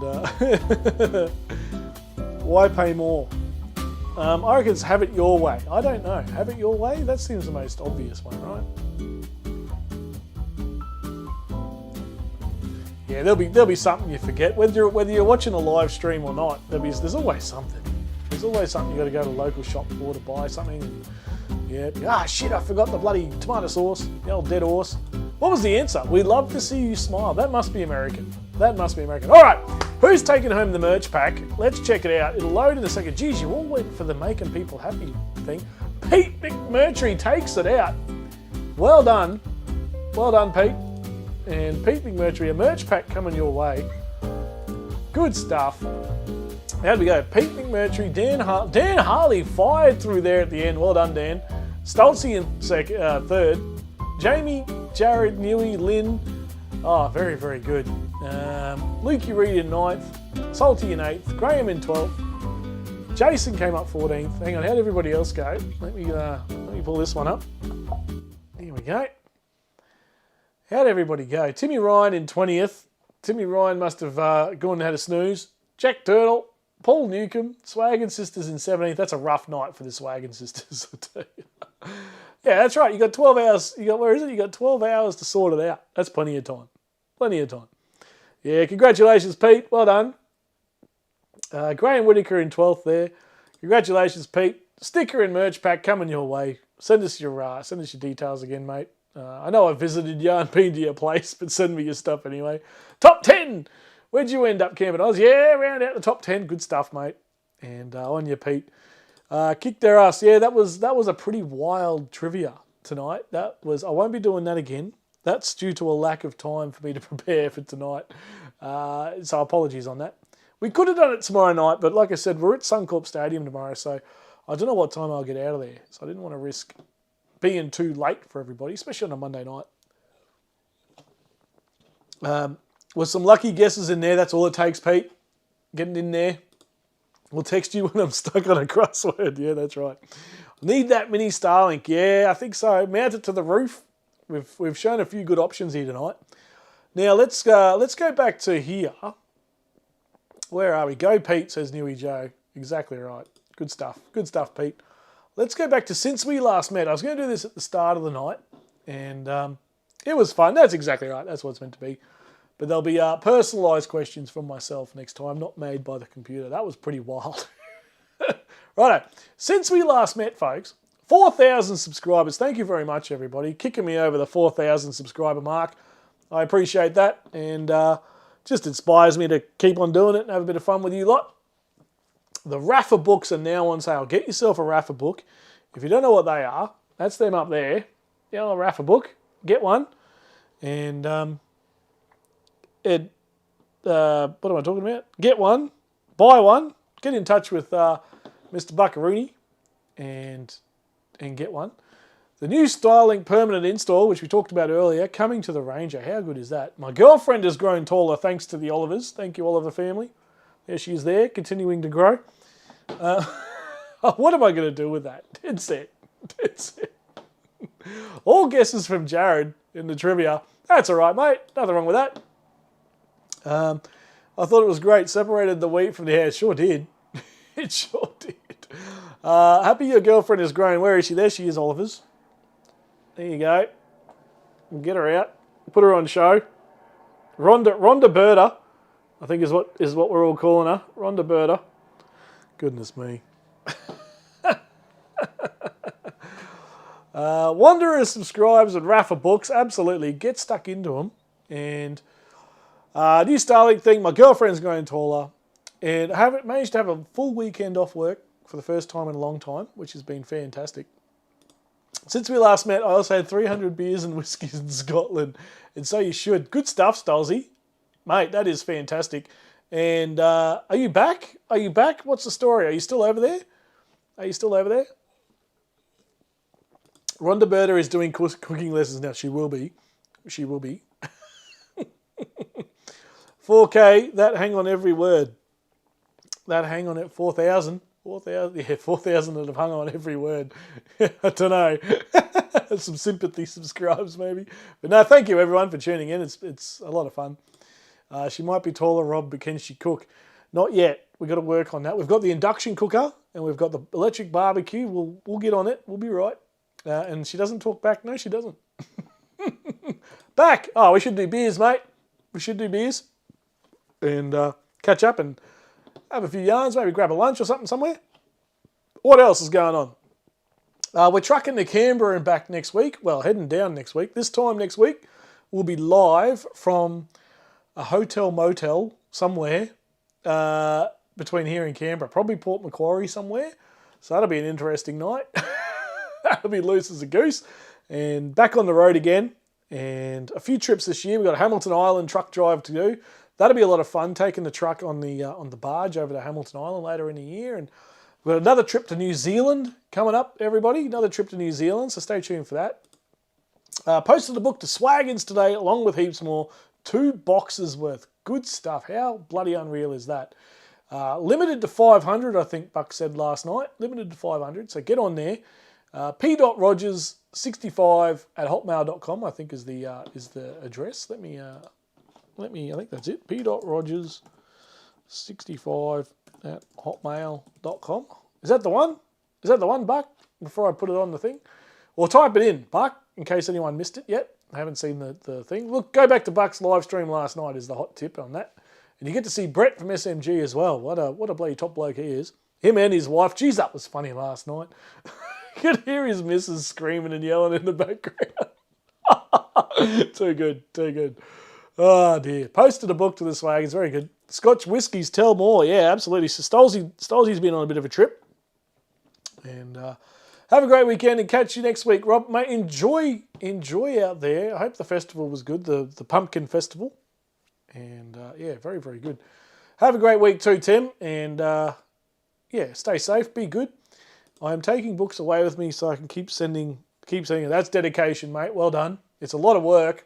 It's a lot of work to do that kind of thing. So good on you, mate. At Big Pond. Righto, let me put that in. p.rogers@bigpond.com. There you go. Get out of here. Send an email to that and ask for a couple of books and hand over some cash, and you'll be on the right track. I think I might throw in an order tomorrow, Buck, and hit up the local primary school and stuff around here. So yeah, I think I will. I've got the one, obviously the OG one from Rafa himself, and I'll order a couple and take them around to the schools here. It'd be good to see. Good to see him in there. Thanks, Buck. Yeah, of course. Expect that in the mail soonish, Swagger Sisters. Rob, the roadworks are bad between Raymond Terrace and Hexham. Put 1 hour on your trip. Yeah, well, we'll see how we go, mate, because obviously the flooding as well, which I think will be down by this time next week. But yeah, it's going to be an interesting drive. Anyone who's in Port Macquarie and you want to catch up, let us know. I think only mods can post. Ah, right. Okay. Yeah. At this point, I don't know how to make him a mod. That's right. We'll work it out. But yeah, hit up that email. progers65, bigpond.com. I reckon he did too, mate. Dead set. I would not have wanted to be there. I tell you, poor old Brett was confident from all angles.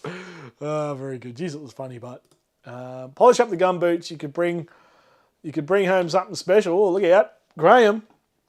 I think what are we talking here? Raymond Terrace, Newey Joe, and Hexham. Obviously, Graham, you were in Raymond Terrace. If you want to catch up, mate, flick us a text, and like I said, I'll be able to pull over for a little bit. I'm on the logbook for the truck, but I'm not in a huge hurry, so there's plenty of time. So I wouldn't mind if you want to catch up. Happy to do that. Kapai Tawani, Rob. I'm going to Christchurch if that's what you're asking. I'm going to Christchurch again. I think I'm over there for a week. Week in Christchurch for work. Yeah, absolutely, Buck. I think get that book out and about. It's in front of as many kids as possible. That's the whole idea, right? When you get to New Zealand, Rob, try doing the Skippers Canyon Suspension Bridge out of Queenstown. I didn't do that one. I did the bungee jump, the Skippers Canyon Suspension Bridge. Oh yeah, I'm off to Christchurch, not Queenstown. I am stuck in Christchurch too. I'm there for work, so I can't. It's not like I'm on a holiday, unfortunately. Whiskey Nerd Trip Report. Here we go. The Scottish people are fantastic and very much like us. Great scenery, great people, and terrible. Yeah, that's so true. Mate, I love Scotland. Scotland, Ireland. I'd move there to either of those countries tomorrow if I could, I tell you. Yeah, so what I was going to do, I was going to actually show you this, wouldn't I? The news, here we go. Truck into Canberra. We talked about that. Say good day if you're around Port Macquarie or anywhere between here and Canberra, or if you're in Canberra, whatever. Down there for about 3-4 days, something like that, before driving back. And we also had, I don't know if you know about this, folks, we had some robots that have raced against humans in a half marathon. Have any of you seen this? Fun fact, Scottish whiskey doesn't have an E. Yeah. Yeah, now that you point that out, Salty, good. That's a good one. I like that. I like that. Yeah, translate, please, Pete. Getting sent to New Zealand for work, life is hard. Yeah, look, it's not horrible. I'm not, I'm not gonna lie, mate. When they said, "Oh, do you want to go to New Zealand for a week?" Before they even finished the sentence, I said yes. Clear the calendar. Let's go. Good night. Thanks for the laughs and camping gear.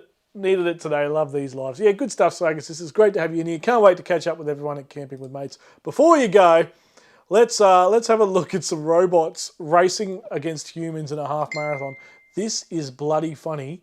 I tell you, let's just take 2 minutes here to have a laugh at this. Here you go. Some robots, 21st century shit going on here. Let's have a look. How good is this? What is going on here? Oh my God.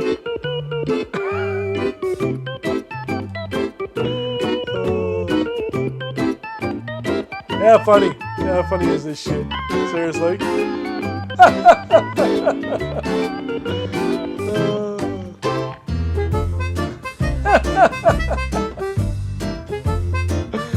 Oh, look at this. He's off and running. Oh my God. Oh, this is just brilliant. How bloody funny is this?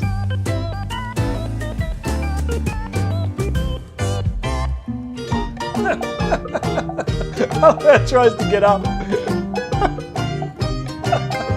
Off he goes! Oh my God.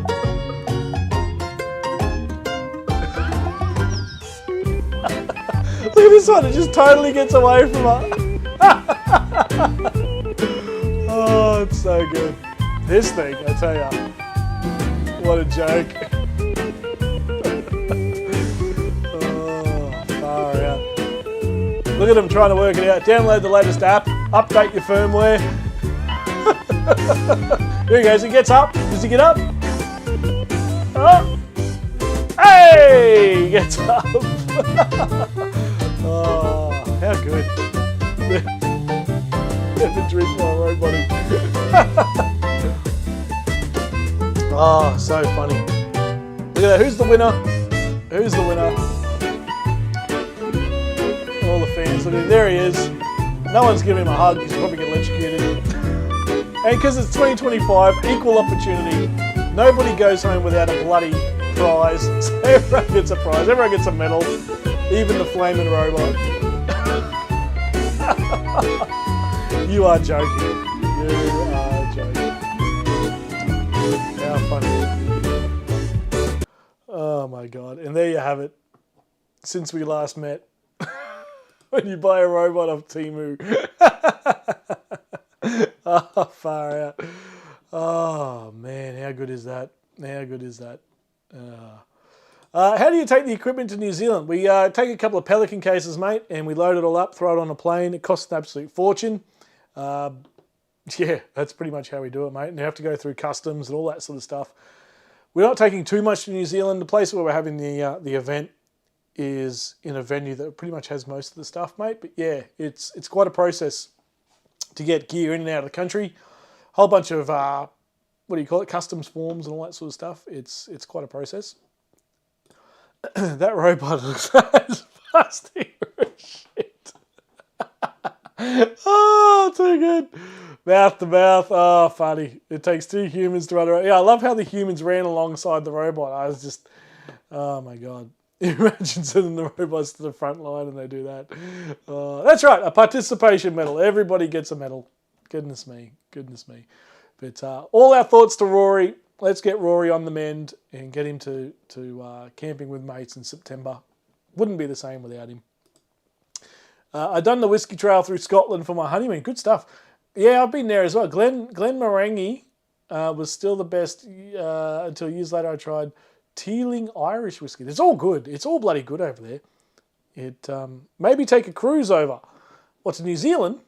Take a cruise over to New Zealand? That'd be all right. That'd be all right. But no, we throw everything on the plane, and it costs a fortune. Luckily, I don't have to pay for it, and it all gets over there. But there you go. Well, there you go, folks. That was a bit of an interesting night. Pete McMurtry, you've won yourself a little merch kit. Send me your details and all that kind of thing. There's all the information that you need. You know it, most of it anyway. But if anyone else wants to get in touch, let us know. Hit up any of them. And look at that little animation there, the old speaker sticking out of the phone. How good is that? But another night, another one done, and get onto the Rafa books.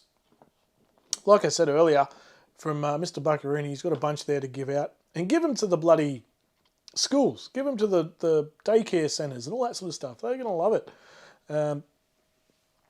Buck, I'll flick you a text tomorrow. I've recorded a little video with your book today, mate, and I don't want to put it up without your permission. And I had a bit of an interesting interaction yesterday with a family member, and I read the book to them, and they sort of suggested something to me. So I've done a little thing, and I'll send it. I won't send it to you, but I'll message you tomorrow, mate, and make sure you're okay with me doing it, and I'll pop it up. But it was an interesting thought, something I hadn't thought of until yesterday. So I'll be in touch, mate. Thanks, Rob. Yeah, send me all your details, mate. Wanderer Oz, Gmail, or you know my number, mate. Flick us a text with your details, and we'll get that over to you. Nothing too exciting tonight, folks. Like I said, well and truly underprepared, no real plan. But it's been great just to chat about all four-wheel drive stuff. Great to have Landy on. How good was that? Good to see him again, and I can't wait for September. It's going to be absolutely brilliant weekend, and it should just be an absolute laugh. I've been away. We'll be in touch about the books. Yeah, Stolzy, get on to Buck, mate, or flick us a message and I'll give him your details. Whatever, we'll work it out. I'm sure you know his email as well. You've been around long enough, mate, and get in touch with Buck. Don't muck around, no, because I don't think they'll last. They'll last too long, before he needs to put another order in. So another thing New Zealanders can't do. What's this doing? What is going on here? Oh, Dewey Joe, you're a classic.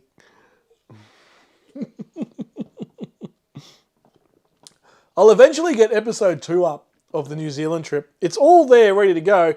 I just need to stitch it together in the editing software. I just need to get my priorities right. That's the main thing. Sort this garage out. Get this 12-volt in. Most of you reckon it's not going to happen. Yeah, we'll see. I got heaps left, folks. No need to rush. Oh, that's all right. Don't muck around too long, though, folks.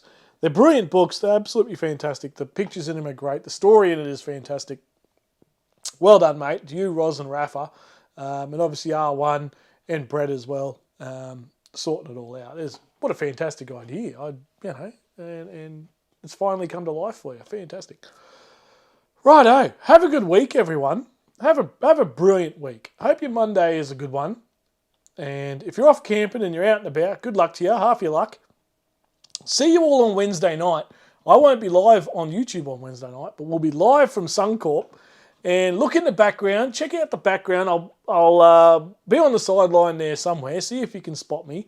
Anyone who can spot me, what'll I give you? If you can spot me and freeze frame, take a snapshot of the shot, I'll give you something. You've got to post it up on the Wanderer Facebook page or text it to me or something, and I'll give you something. I don't know. We'll think of a prize of some sort. See if you can spot me on the sideline. And I'll be out there with old Dan Harley, who was in here earlier on the trivia. He's a co-worker of mine. And see if we can get in the background in one of the shots. We'll see. Normally, we don't do that. That's not the idea. The idea is that we're not seen. But stuff it. We'll see if we can get on in the background somewhere. Rob, if you have time, can you come sort my yard out? Neighbours have been calling the council. Oh, shit. Really? Wow. Send us a message, mate. I'll see what I can do. If it's that bad, mate, let us know. Send us a text, mate, or an email. One of the two. If you're serious, mate, I'll see if I can run around there and sort that out. That's not good. Especially if you're legit there, Stolzy, and they're calling the council, mate. Yeah, bloody hell, let us know. And I'll see what I can do, buddy. That's full on. Don't listen to them. we have Kiwi ancestry. Love the Cuzzy. The Cuzzy bro. Oh, no. Oh, no. Oh, shut, bro. On Beach Des. Oh, too good. Bought a new pink camo SMG bag. Look good. Yeah, those bags from SMG look good. That reminds me, I need to buy a Rafa bat. That, thanks, Lynn, for reminding me on that. Up the Blues. You are joking, Swaggy. I tell you, it's a tough one. I moved to Queensland when I was 4 years old from Blacktown, New South Wales. I mean, it doesn't get any more western or rougher than Blacktown in New South Wales, let me tell you. So supporting Queensland and supporting the Blues has always been a struggle. And I tell you, I used to go for Queensland all the time. And then I started following the Storm and all that. And going for, that's it. That's the one. Beach Des, bro. Lukey Reed's out. Good night, mate. Salties is off. Yeah, we'll get out of here in a second. It's nearly bloody 10 o'clock. Flaming heck. I was only going to go to, what, 8 or something? Anyway, ever since old mate punched Nate Miles in the bloody chompers, bloody, what was his name? Gallen. I'll never go for New South Wales, mate. When you've got bloody people like Paul Gallen in your team, mate, no way. Camp and Oz, only one thing wrong with sheep. Oh, here we go. We go. Yeah, the pink combi. This sounds brilliant. I like the idea of a pink combi. Night, Jack. Jack's off. Hooroo. Up the cockroaches. Nah, I'm a Queenslander now. I'll never go for bloody New South Wales. When he got up, he literally got up. I'll find the clip. I'll play it next week. Just literally gets up, punches him. That to me is almost a king hit. The way he did that, I tell you, no good. Anyway, I'm getting fired up. I'm 4 bloody Johnny Walkers in. It's getting serious. You got to get off to kiss them. Hey? What are you talking about? Bring back the biff. I'm all for it. I'm all for a good punch-up and a good hard-hitting game of footy. And what did I watch the other night? I watched I think it was a 79 grand final. Eels versus, might have been Bulldogs. Eels and Bulldogs no, it was the Bears. Was it the Bears? I can't remember. Anyway, I tell you, some of the footy they played back then, that was football. Not this bloody crap we do now. There's nothing... I reckon every Origin, someone should be sent off. There's got to be... If you're not getting someone sent off in your team over Origin, your team's not playing hard enough. Gallen fighting Sonny Bill. Is that on? Is that confirmed? I heard stories about this. I didn't know if it was confirmed. It's like... that fight that stopped the nation. Bloody old mate. Mundine versus old mate, whoever he was. Can't remember his name. I remember I was at the Storybridge Hotel and I watched that. I was pissed as a fart. On you, Rob. Nobody likes a filthy cockroach. Exactly right. Any time of the year, mate. What are you talking about this time of the year? Any time of the year. It'll get rid of all the niggle in the game. Reece Walsh timed his injury perfectly, didn't he? Hey, I can't play Origin, I'm hurt. Yeah, because you know every bloke's going to rip your head off, mate. Anyway, bloody Broncos. Don't get me started on the Broncos. Hit the cockies with the old Peebo. Good stuff, Lynn. Very, very good. Yeah, the Origin has been low-key so far. I reckon it has too. Someone's got to fire up. Tomorrow or Tuesday, someone's got to fire up.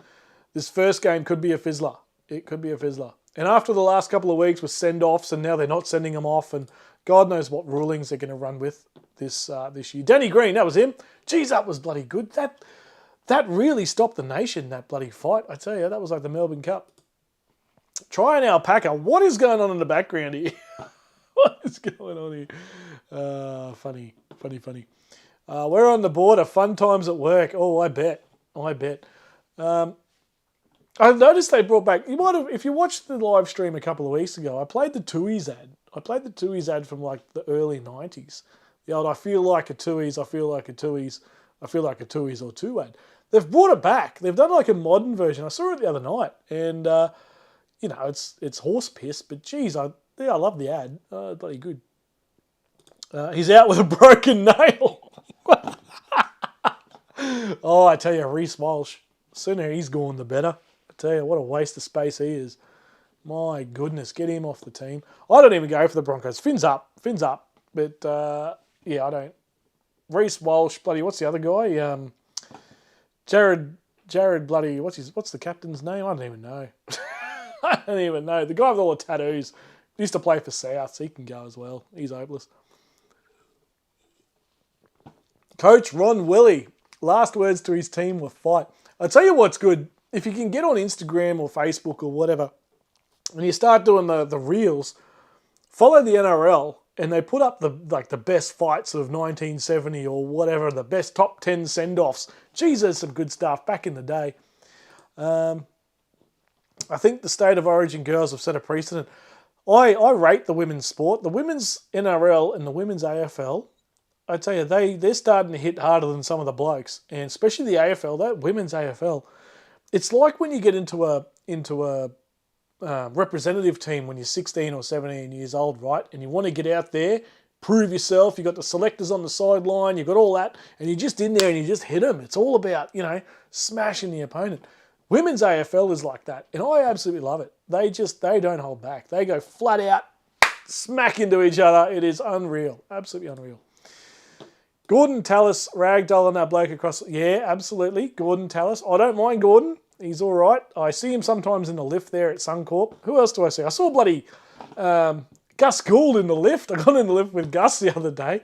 Oh, God. He was absolutely going off on the phone. He was on the phone to someone and absolutely ripping them a new one. Jesus, it was funny. It's Gus Gould. I see him occasionally. Remember when Jamie Goddard knocked Joey Johns out? Gold. Absolutely. We need a big punch up this year. And is it the third game? The third game's in Perth, which, I mean, that's a bit shit, we all want to expand the game and all this carry on, but State of Origin, Brisbane, Sydney, New South Wales. Following year, Sydney, Brisbane, Sydney. It's meant to be, anyway, whatever. That's a whole nother bloody sport, a whole nother bloody conversation. Knights play better without him, yep. Ponga, not needed anymore. Look at this. I played with Jamie Goddard in Mount Isa. Not a big guy, but tough. Yeah, Mount Isa guys are all tough. They all drink lead. Lead's in the water. It either makes you tough as nails or kills you. One of the two. Oh, jeez. Righto. Anyway, I'm going to wrap up. It is 9:45. Mr. Buckaroony, go bloody pack the van and get yourself, Roz and Rafa out and about camping. All the rest of you folks, good luck at work tomorrow morning. And enjoy it. Have a great week. I'll be at Suncorp if anyone needs me. And I'll get these out to Pete McMurtry. We've got the old. What did Pete win? He won. There you go. The hat and stickers. There you go. Why not? Good on you, Pete. And have a great week, everyone. Have a lot of fun. Be good to each other and yourselves and all that. And get. You are off. On the spirit. Well, hang on, we've got Gordon Tallis being sent. Don't talk to me. Just go. Just go. He has been sent off. That is one of the best bloody moments of Origin. Now, what he did was completely wrong. He essentially called him a cheat and put the bloody spirit of the game into disrepute. But we love a send-off. Love a bloody good send-off. Good show, Rob. I don't need you. The wife can mow the yard. Very good. But sing out, mate. If shit's gone pear-shaped at home, I'm only bloody 20 minutes up the road, mate. So happy to help out. Bloody run around with a lawnmower or whatever, and get you sorted. Don't stress about that, mate. Always here to help. Thank you, Lynn. Great night. Unscheduled, unplanned as usual. A little bit more off the cuff than usual, but a lot of fun. Good to see you all in here. Jamie's out. See you, everybody. Thank you all. Thank you, Swagger Sisters. Have a great week, peeps. Couldn't have said it better myself. Enjoy your camping, Buck. And look forward to seeing some pictures and photos and all the rest of it. And, enjoy the camping. Get out there, everybody. Get camping. And I've got a couple of weeks coming up in June. I tell you, a few weeks off in a row. And I'm pretty excited. I can't wait. I've got to get this 12 volt in. Hit the road. Let's get it stuck into it. Best time of the year to go camping. Have a good one, Rob. Thanks for the entertainment. Thank you, Pete. Like I said, send me your message and all that sort of stuff with your details. We get that prize out to you. See you, Lukey Reed, down there in I was going to say New South Wales. Down there in Tassie. I'm heading to Tassie later this year, mate. September, I'll be down in Tassie for work. So we'll catch up, mate. Can't wait to see you. Anyway, good night, everybody. Shut the hell up, Rob, and get off the screen. And we'll see you all very, very soon. Be good to each other. Look out for each other. And see you in a week. Cheers, guys. You up the Maroons.